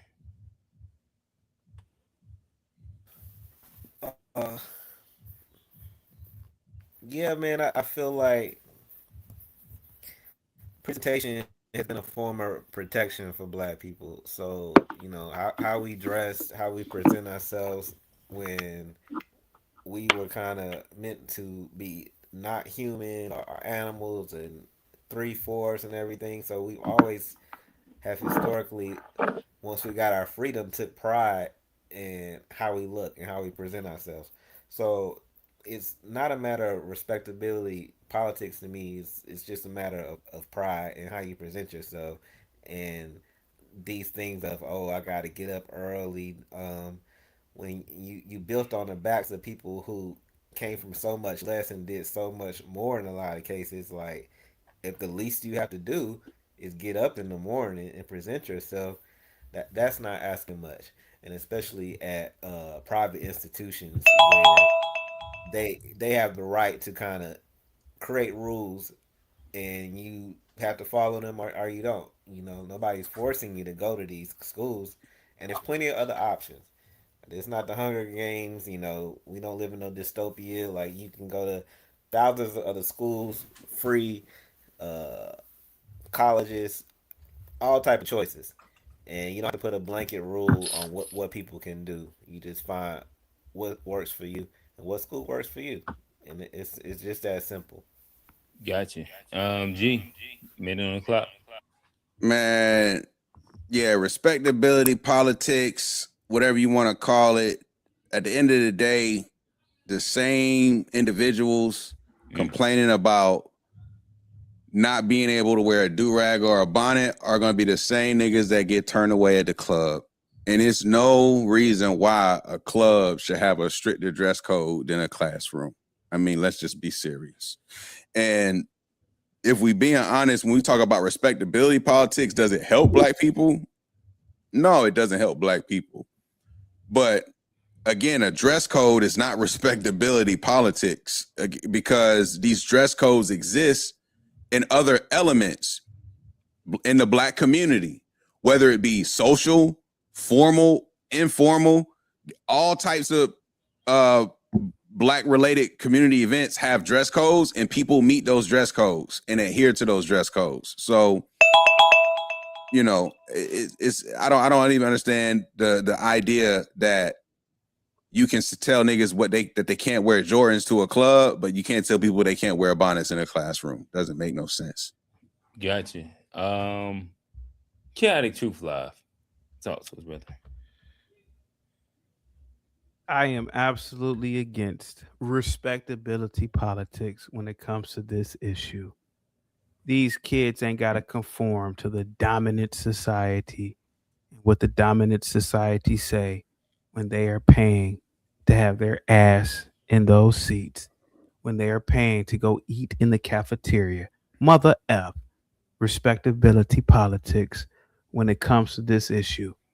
This is a total violation against their Crown Act, or against the Crown Act. Let these nappy-headed girls walk around with them bonnets on so that they don't have to show their hair.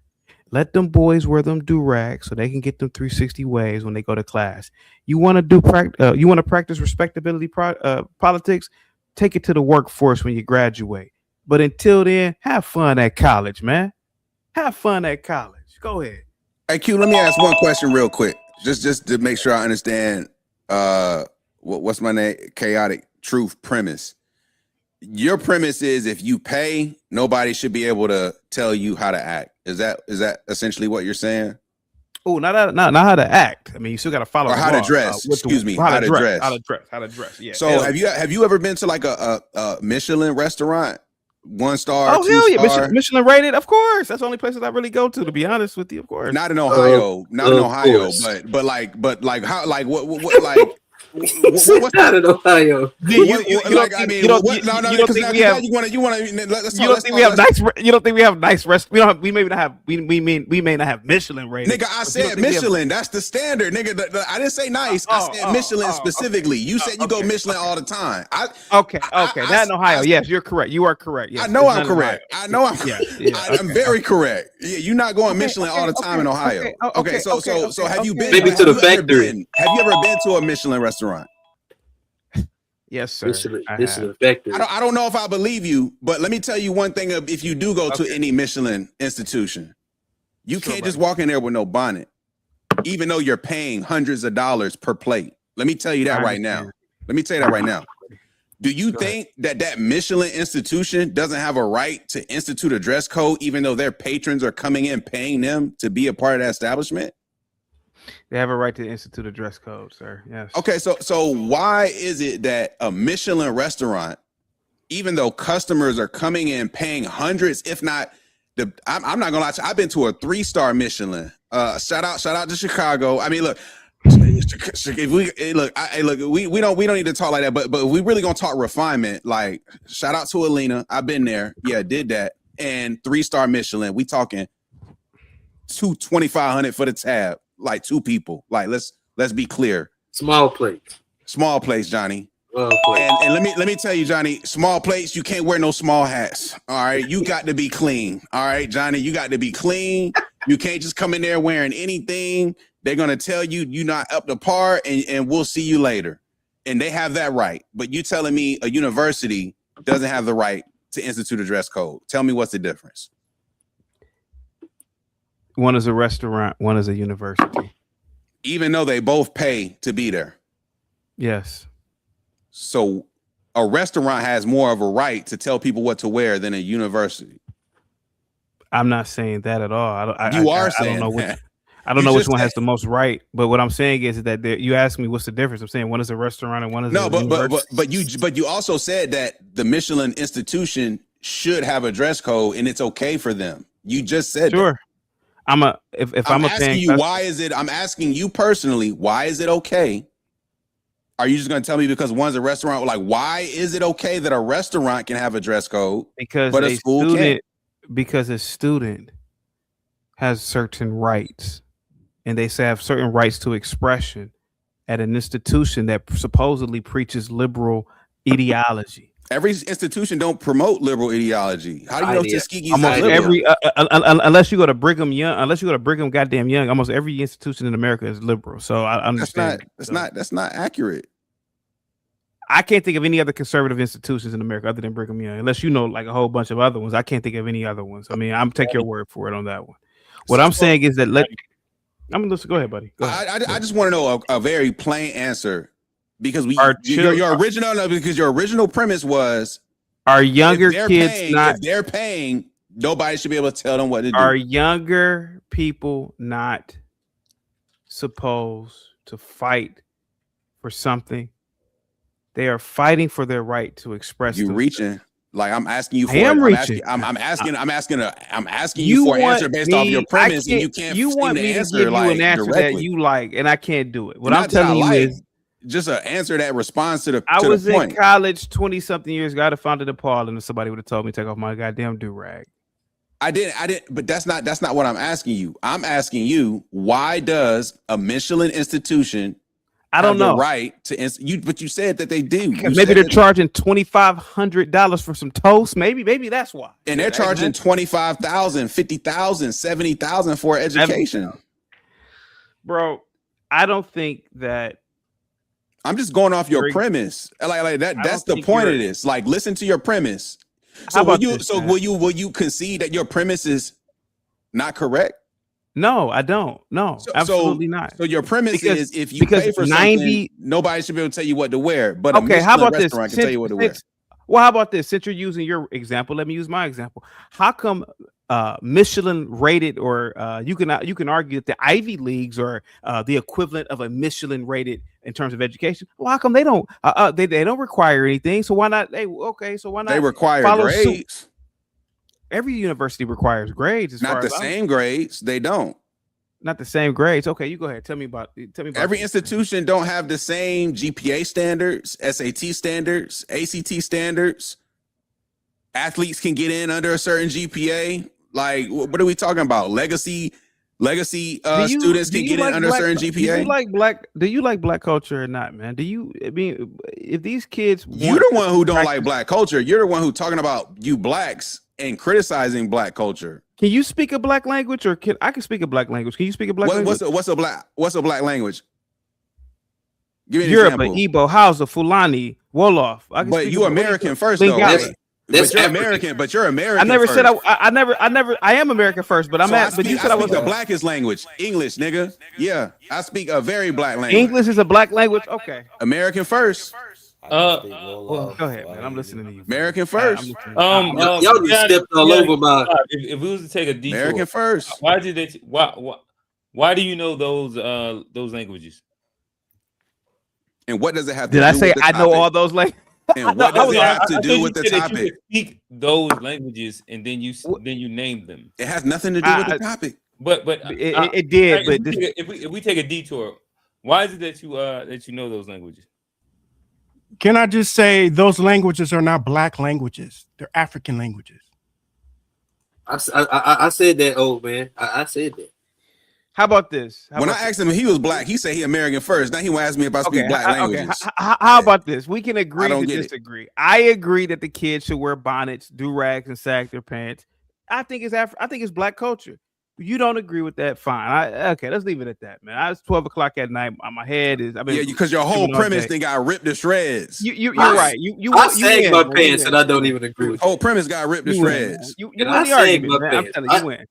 That's the smartest thing you've done thus far. I do want to bring in some of our old faithfuls. We'll start with the Aboriginal man.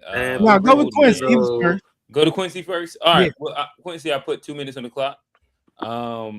Quincy, talk to us, my brother. This is a graduate of an elite institution in Atlanta. I imagine he has something to say. Maybe he has rebuttals. Maybe he has agreements with my guy Chaotic Live. I'm gonna put. I'm gonna go grab. I'll be right back. And I'm Quincy, here. Talk to us. Oh, he went off camera for it. Who got the fair kind on it? He didn't went off camera for it. Wow. Yeah, I'll be quick. Actually, most. I ain't gonna say most. I'm gonna say a lot.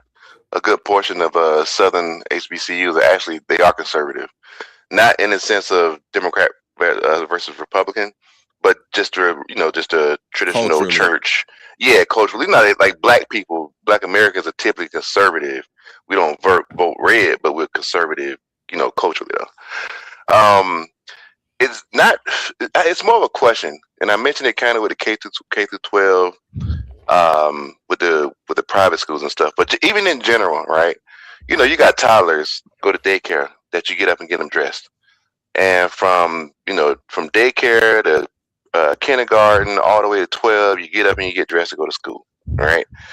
And let's skip college for a quick second. Once you graduate college, or even if you don't go, you go to your job, you get up, you put your outfit on, you put your uniform on, or whatever the dress code is, and you go to school. So if from the time you go to daycare to graduating high school, and from that point when you start the workforce until you stop working, you're abiding by a dress code. You're not just going in with wearing any kind of thing. I do question why it's such a big fight. That little 4 years or 5, depending on how long it take you. That little 4 years right there between high school and the real world, people fighting to not dress up. And I think that's more of I wonder if y'all got any thoughts on that. Like, why is it like during college suddenly you shouldn't have to dress up anymore? You did it all beforehand, from the time your mama was dressing you, your daddy was dressing you, until you started doing it around 5th or 6th grade, and then you're gonna do it the rest of your life when you go to work. But that little 4 years in school, suddenly we just don't wanna dress up anymore. And I think it's more of a question more than anything. Like why that little 4 years? I can answer if anybody else has an Hey, I got a question. All right, Johnny, that's not an answer. All right, cool. So I think that if I was to answer, Johnny, just ask your question later. Once he asks the question, then you're gonna ignore his whole shit to go off topic. What I would say is an answer to your question, if I answer it in good faith, would be that I think that that's the first time that those black kids have a semblance of real freedom. And so now they're going through the process of understanding the value of their choices and consequences.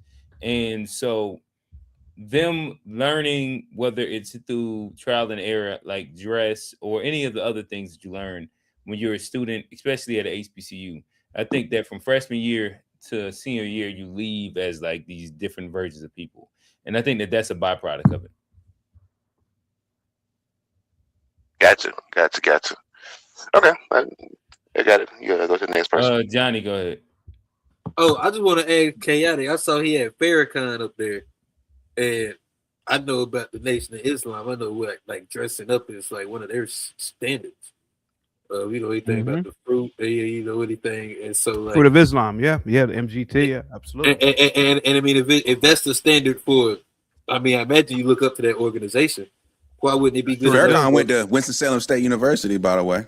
I sure do. But why wouldn't that be good enough for our black students? So we trying to instill that same kind of greatness in them? Because the black students from HBCUs are nothing like the institution of the nation, nothing like the product. You know, Farrakhan attended Winston-Salem State University. But I'm saying, but if we want them to be like that institution, why wouldn't we I can never just answer Johnny. If I I heard you, and I'm got another. I was like, but like the Nation of Islam is about building a black nation, about building black institutions. The difference between the Nation of Islam, the HBCUs are about working for the white man. But it's not a black institution though. No. These institutions were founded by whites, and these institutions breed people or graduate people who go into the white man's workforce. The difference is that the Nation of Islam, the Nation of Islam's ultimate goal is to build a black nation. It's totally different. So the Honorable Minister Louis Farrakhan, under the teaching of the Honorable Elijah Muhammad, he got these blacks in check, and that's how you're supposed to do it. Now, I get what you were saying, and trust me, man, it's very noble and honorable for you to make that correlation. But it's a totally different institution, man. It's totally different. I mean, I think because okay, well, how about this then? Okay, I'm glad you said that. Well, make the standard at Tuskegee then. You don't drink, you don't fraternize with the male and females don't fraternize. Do the same thing there then. How you know they don't got a dry campus? But if they chose to do that at a private school, I don't see the issue with that either. How you know they don't have a dry campus? I don't know whether they have a dry campus or not. But the thing of the matter is that if you want that school, like the Nation of Islam, will do the same thing. Segregate the classes from the male and the females, right, Johnny? Isn't the Nation of Islam segregated? Even in the mosque, where do the women sit? Where do the men sit? So make the classes segregated then. Do the same thing then. Let me see that level of discipline with those little kids. Let me see the same level of discipline with those black ass kids or these HBCUs, and then I'll rock with that. Why they gotta be black ass kids? But I'm just saying, we got. Okay, are they white? Are they white? Are they asses white? Are they white? I mean, what does it matter? They're black, right? They're black. Do you like being black? Hey, you asked me, sir. You said why? Why I got to call them black? What other motherfucking color should I call them? Hey, can I jump in real quick? I got to get my point off. I was getting off. My bad. So yeah, I'm old man. I'm gonna give you 2 minutes. Talk with my brother. I don't think I'll need 2 minutes, but I think this is a non-topic. I mean, it's because I think it's just a distraction for black people. Like, we're focused on a goal right now, and this is just another distraction. And Chaotic Truth is playing into that distraction. So when you go to school, you go to learn skills, right? You have hard skills and soft skills. Obviously, this school has seen a decline in the soft skills. So they're trying to redirect their students into a mindset of presentation, how you need to present yourself. These are soft skills that you need to go into the work environment and prosper. So as far as I'm concerned, if the students don't want to abide by the rules, go to another school. If they do, stay at the school. That's it. And if I can follow up, I do think it is sad that grown folks are going back and forth on this, right? I get maybe people under 25 who maybe don't know no better, but once you're in your 40s, I mean, I think it should be clear the value of instilling some sense of a dress code in school. Back when I was in school, and I'm gonna be straight up with you. Back when I was in school, I go no do rags, but a t-shirt, shorts, not real formal, but we had guys on campus. The business department always had to be at least have a shirt and tie. All right, but we had guys on campus who was always suited and booted. We had guys on campus that kind of stayed business casual, and I'm gonna say the majority kind of just kept it regular Black American, right? But looking back, you never know who you run into on campus, right? You never know. You walk out, you see Jesse Jackson giving a speech. I literally walked out of the lunchroom, looked over, and Jesse Jackson was giving a speech on Kilgore. You walk out, you never know who you go run into at any moment, and for that sake, I do think it is worth it to at least have some degree of a dress code, because you never know when the opportunity is going to present itself. It might be, sorry, you got it, man. Y'all got it. Yeah, fellas. I'll throw it back to you, Chaotic, as a response. The sad Negro. You could do the countdown for 2 minutes. Let me do the countdown. This man said, man, you never know who you meet, man. Jesse Jackson. Jesse Jackson? Are you kidding me? What did Jesse Jackson do? Yes, Jesse Jackson. I didn't speak when you were. Oh yeah, I didn't. Okay. Okay. Jesse Jackson didn't do nothing for you. He didn't build any long-lasting institutions for you to build on and work at. Jesse Jackson supported the LGBTQ community, because you're also conservative at these universities. He accepted any and everybody. He ain't had no goddamn standards. No, yeah, he did pass away. I don't want to speak too much on the dead. Then again, I don't want to speak bad on anybody. But the fact is, man, you guys romanticize these people and elevate these people who've done nothing for you. If I wanna impress somebody, I want to impress Jeff Bezos. That's what I'm gonna wear a suit. I'm gonna wear a suit. Hey man, if I'm wearing a suit, I want to be at Davos. I want to be at the G Summit. But wearing a suit or Savior's Day, you go to say well, that's a little bit different, but you gonna put it impressing who? Keisha Knight Pulliam might be on Spelman campus. Oh, whoop-de-doo. Rudy from Cosby Show. Oh, Felicia Rashad might be on campus. Whoop-de-damn-do.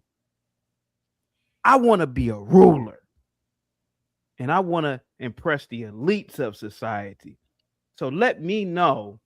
A ruler doesn't care about impressing. Let me know. None of them come to Bezos. Man, I wasn't talking when you guys were talking. I got 20 seconds, man. Come on now. Let me know. Let me know if Mark Cuban is on campus. Man, let me know if Jamie Dimon, who's the CEO of JP Morgan Chase, is on campus. Do you know where Mark Cuban went? You know what school Mark Cuban went to? No. Do you think it was an elite institution? Let me get in. I don't think he went to college. I don't know. No, he definitely went to college. Do you know which college? And do you think it was elite? I don't know. I don't know where he went. Okay, so you're naming people who don't even go to elite institutions who are in the elite. Is he not a billionaire, sir? Chaotic, he went to a state school. He went to Indiana University. Is he not a billionaire? It doesn't matter. And he went to Indiana University. He's still a billionaire, so he's the elite. I don't care where he went. Oh, that's the point. That's the point. Y'all ain't got. That's the so this is what I'm saying. You want to give all this credit to elite institutions when in reality, elite Mark Cuban can hire me. So can other niggas hire you too. Other niggas can hire me. You sound like a real good slave, man. Hey, just for the record, I was responding to the topic, not to chaotic. You trolling, bro. So I really was trying to avoid Quincy. You're right, Quincy. But I just mentioned Jesse Jackson and a few others. But dude, I'm an IT. I mean, we come in and it'd be Coca-Cola recruiters in there. It'd be, whatever. Pick a Fortune 500 company. It'd be recruiters in there just cause on a random Tuesday. It'd be alum in there who has high positions, who might be executives or whatever on a random Wednesday or whatnot. And I'm pretty sure if in other departments, it was probably the same thing.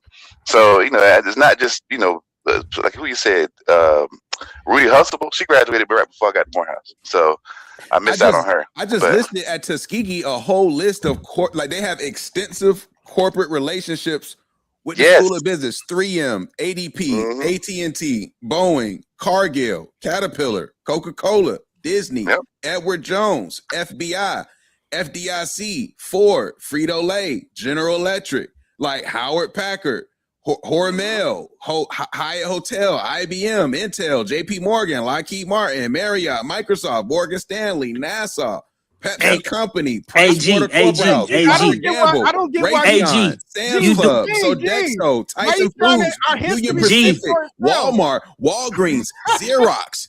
Let's go. Oh man, this nigga went to Kent State. Fuck what that nigga talking about, bro. You right. Like this nigga went to Kent State. They weren't showing up at Kent State. This nigga might as well fucking went to University of Phoenix online, bro. Come on. Hey, Chaotic Truth, you're welcome. By the way, you're welcome. Like I can see if a nigga come on here talking about he went to Harvard himself. This nigga up here talking about he want to impress niggas who went to Harvard.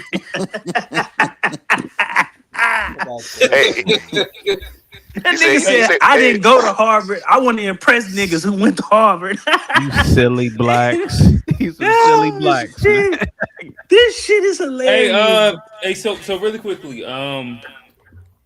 Chaotic Truth. I do want to you're a very interesting human being.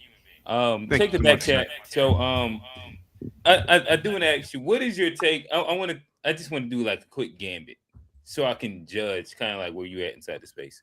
What is your political affiliation? If you was to give it inside like 20 seconds. Who would you vote for? I voted for Donald Trump in 2016, 2020, 2024, yeah.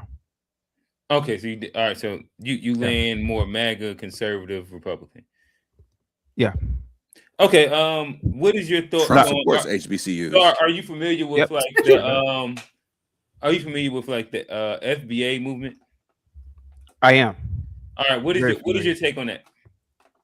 I think the FBA movement is absolutely stupid. Me and Tariq talk all the time. Yeah, FBA is not a movement. Okay.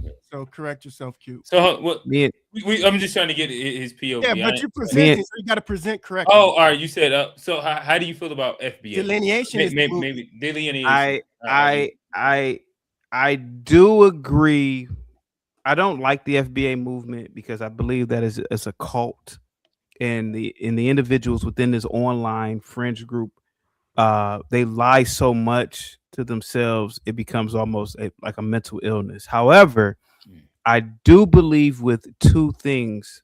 I do believe that reparations are indeed owed, and I also believe that delineation is very, very key. And I believe that the FBAs, when they talk about delineation, they bring up good points. I believe that they should, without a doubt, separate from other Black groups, and they should exert a level of dominance over them without a shadow of a doubt, because there is a level of replacement that I do see in America, and there is a level of criminality that I've always thought about.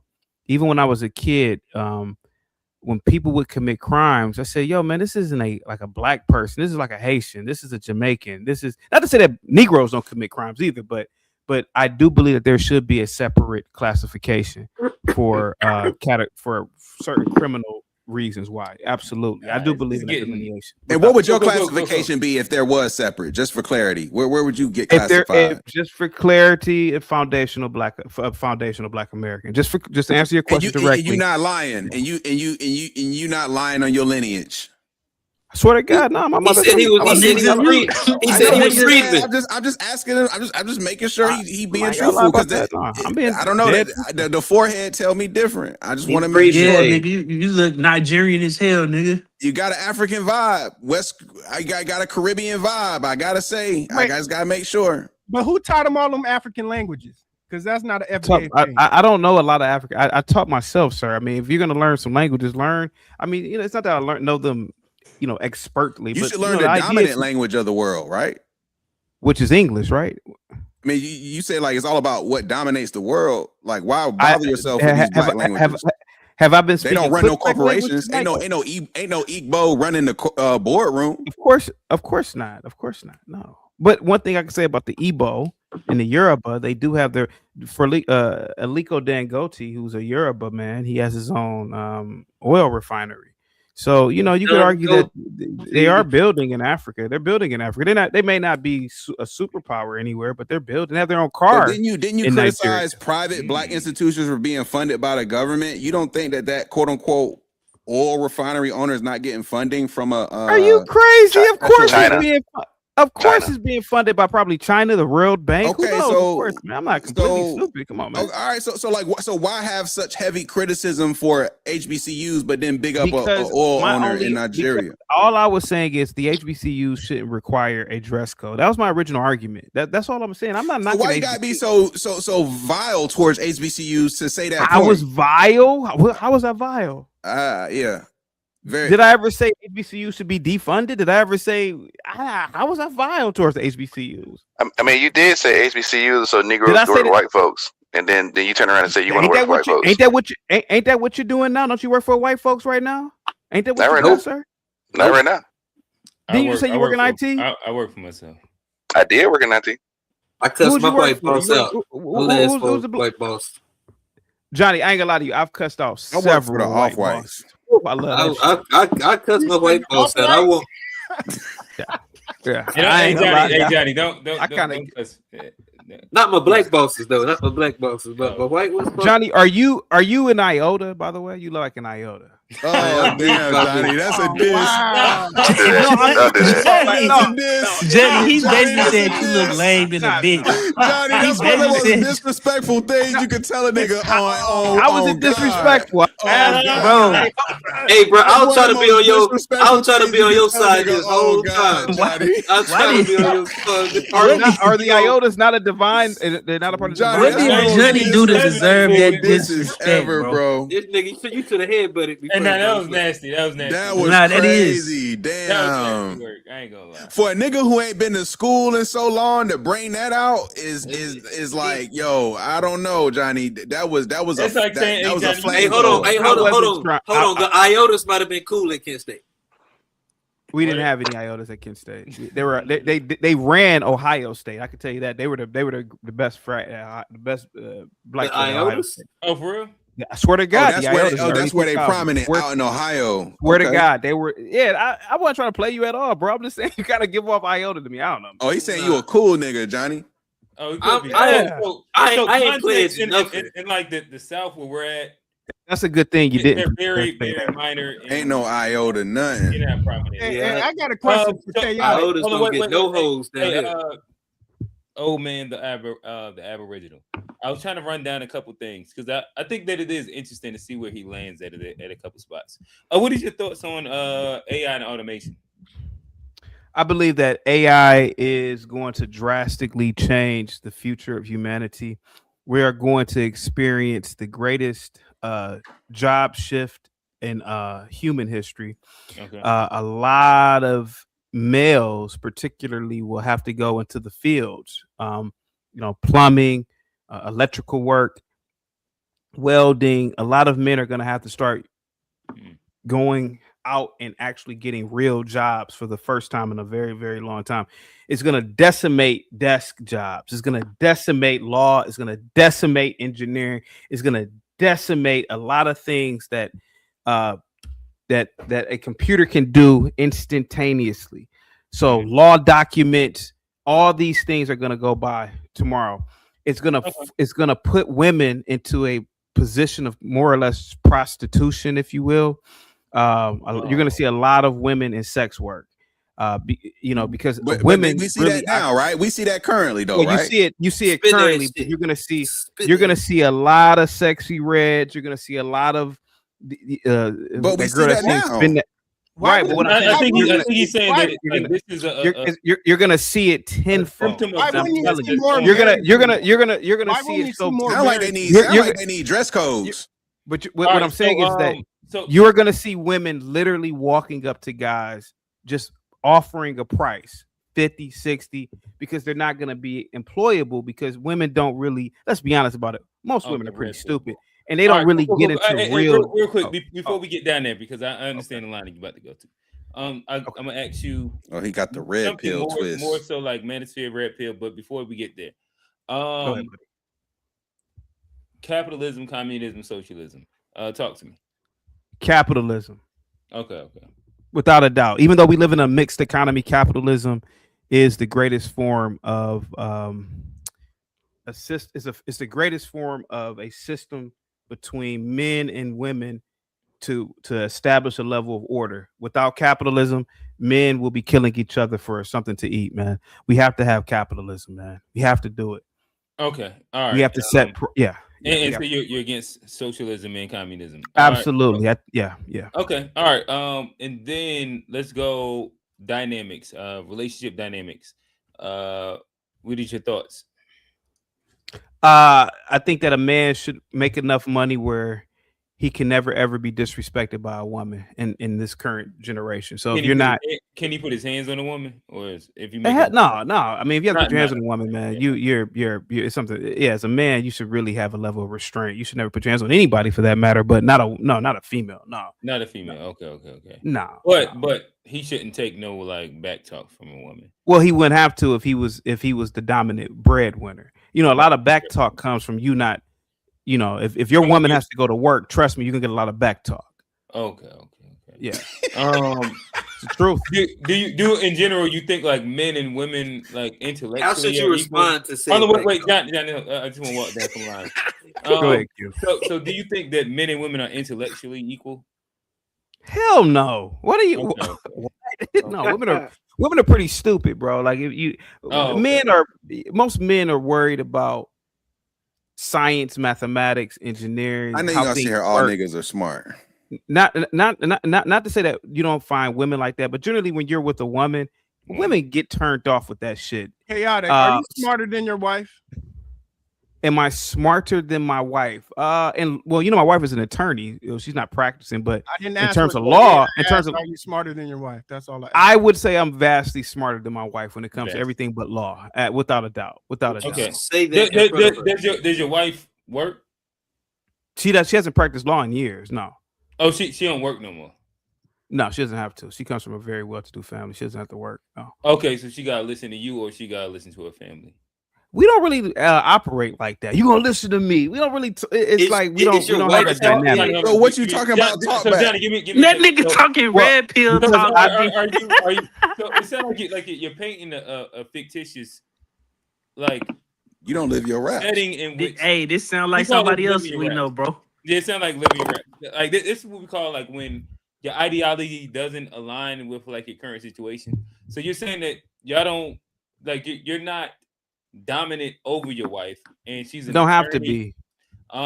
She just submits to you. We both grew up in very well-to-do families, nuclear families, so I don't have to exert a level of dominance over someone who you exert. Like for example, it's not that she submits to me. We work together. You know, it's. So it's like more modern setup, like when y'all both work. Yeah, it's sort of like I think a level of dominance comes when you meet someone who's really not from the same type of background as you. You know, I think if you come from if her like for example her. So when all things are equal, do you think that men and women can be because men are still physically stronger. So no. I wasn't saying inside like okay. Are men and women equal in a physical sense? Yeah. As much as at first it sounded like you were saying that men are innately smarter and better leaders in XYZ than women. Well, of course. Right now it sounds like you're giving like caveats to where if all things are equal, there is some level of equality that does inequity. Well, I don't know if you even use equity, but there's some level of equality that exists where men and women can make equal decisions amongst sure. Like, how to live. But at night, when something goes in the night, she ain't going to look for it. You could best believe that. So there's still a level. No, I understand that. I think that that's like an outlier situation now. I get what you're saying. Okay, all right. So that's where you stand on that. You think aliens exist? Without a shadow of a doubt. Okay. Am I missing anything else that we talking? Yeah, you forgot to ask him if he's a test tube baby. I ain't never asked that. It's possible. I mean, I don't act nothing like my parents. I got a first question, man. You've been doing this for a couple years, trolling. I've seen you on various pages. What are you getting? Why do you think I'm trolling? Well, why do you think I'm trolling, Aboriginal? What I mean, when you say a person hiding behind an avatar is trolling, I'm on camera. What do you get out of this? Hold on for a second. What do you get out of this? You've been hold doing on. Hold on. What's your problem? I'm on camera. You are not on camera. Who is trolling? You're not. You turn your camera on. What's your camera? Turn your camera on. I'm on camera. I'm a troll that tells people where I went to school at. My deflecting is not going to work. I tell people where I live at. I'm a troll. It seems like you the troll. Just so you know, it seems like you the. This guy goes from sports channel. It seems like you trolling me. Aboriginal. Turn your camera on. Can you make him turn his camera on? He said I'm trolling, but he hiding behind. He a man hiding behind the camera. He's been doing this for 3 years. He a man hiding behind the camera. He's a grown ass man hiding behind the camera. You a grown ass man hiding behind the camera. Hey, Q, let's pivot. Let's pivot to the after. All right, yeah. So turn your camera on. Chaotic Truth Live. We're going to keep the conversation going, but we're going to end it live. Yeah, sure. I'm really here. Quickly. Before we get off, let me ask you. Go ahead. Oh Lord. That's that Ohio in them. Yeah. So Kent State. I do want to ask you one last question before we get out of here. Ketamine. You asked me 5 questions. Are you? No. We got in and then pivot to the after show. But with that said. Jordan, LeBron. Jordan played in a very watered down era. He played in an era where you had 4 expansion teams. You had the Magic, you had the Heat, you had the Grizzlies, and I forgot the other one. But he didn't. To me, he played against cab drivers. There are players that played in the 90s that I forget. Who? Firefighters, plumbers. Oh, yeah, he played against plumbers and people selling hot dogs outside of Times Square. The fact of the matter is that everybody in the NBA right now plays at Jordan's level or better. Jordan played against dudes who couldn't even dribble with the left or even go to the left. Jordan played against small, short, white guys. I'm sorry, man. They were good for their time. But let me ask you, what percentage of the league would you say was small, short, white guys in that time? Like the 90s. I mean, I would say to me, I couldn't give you any great degree of accuracy. You think that like half of the league was small, short white guys in the 90s? I think that the league probably was an inch shorter back then, but what I could tell you is what I could tell you is this: you didn't have monsters like Wembanyama in the 90s, man. You didn't. Could you, man? If 7'6" guys, okay, not just 7'6", but who could play like a damn point guard? Like a let's. If we was to do like let's not deep dive into the sports. Yeah, Q, this is we supposed to be getting out of here. You finna start. Let's not deep dive into the sports, Q. Q. LeBron James. Like LeBron James. Yeah, LeBron. Like I saw LeBron when I was. Me and LeBron are the same age, man. I can tell you this, man. What school he went to? What school he went to? So he went to St. Johnny. We trying to get by there. I ain't say that. It was somebody else. My bad. I apologize, Johnny. Sometimes I get it wrong. But with that said, this has been a fun episode.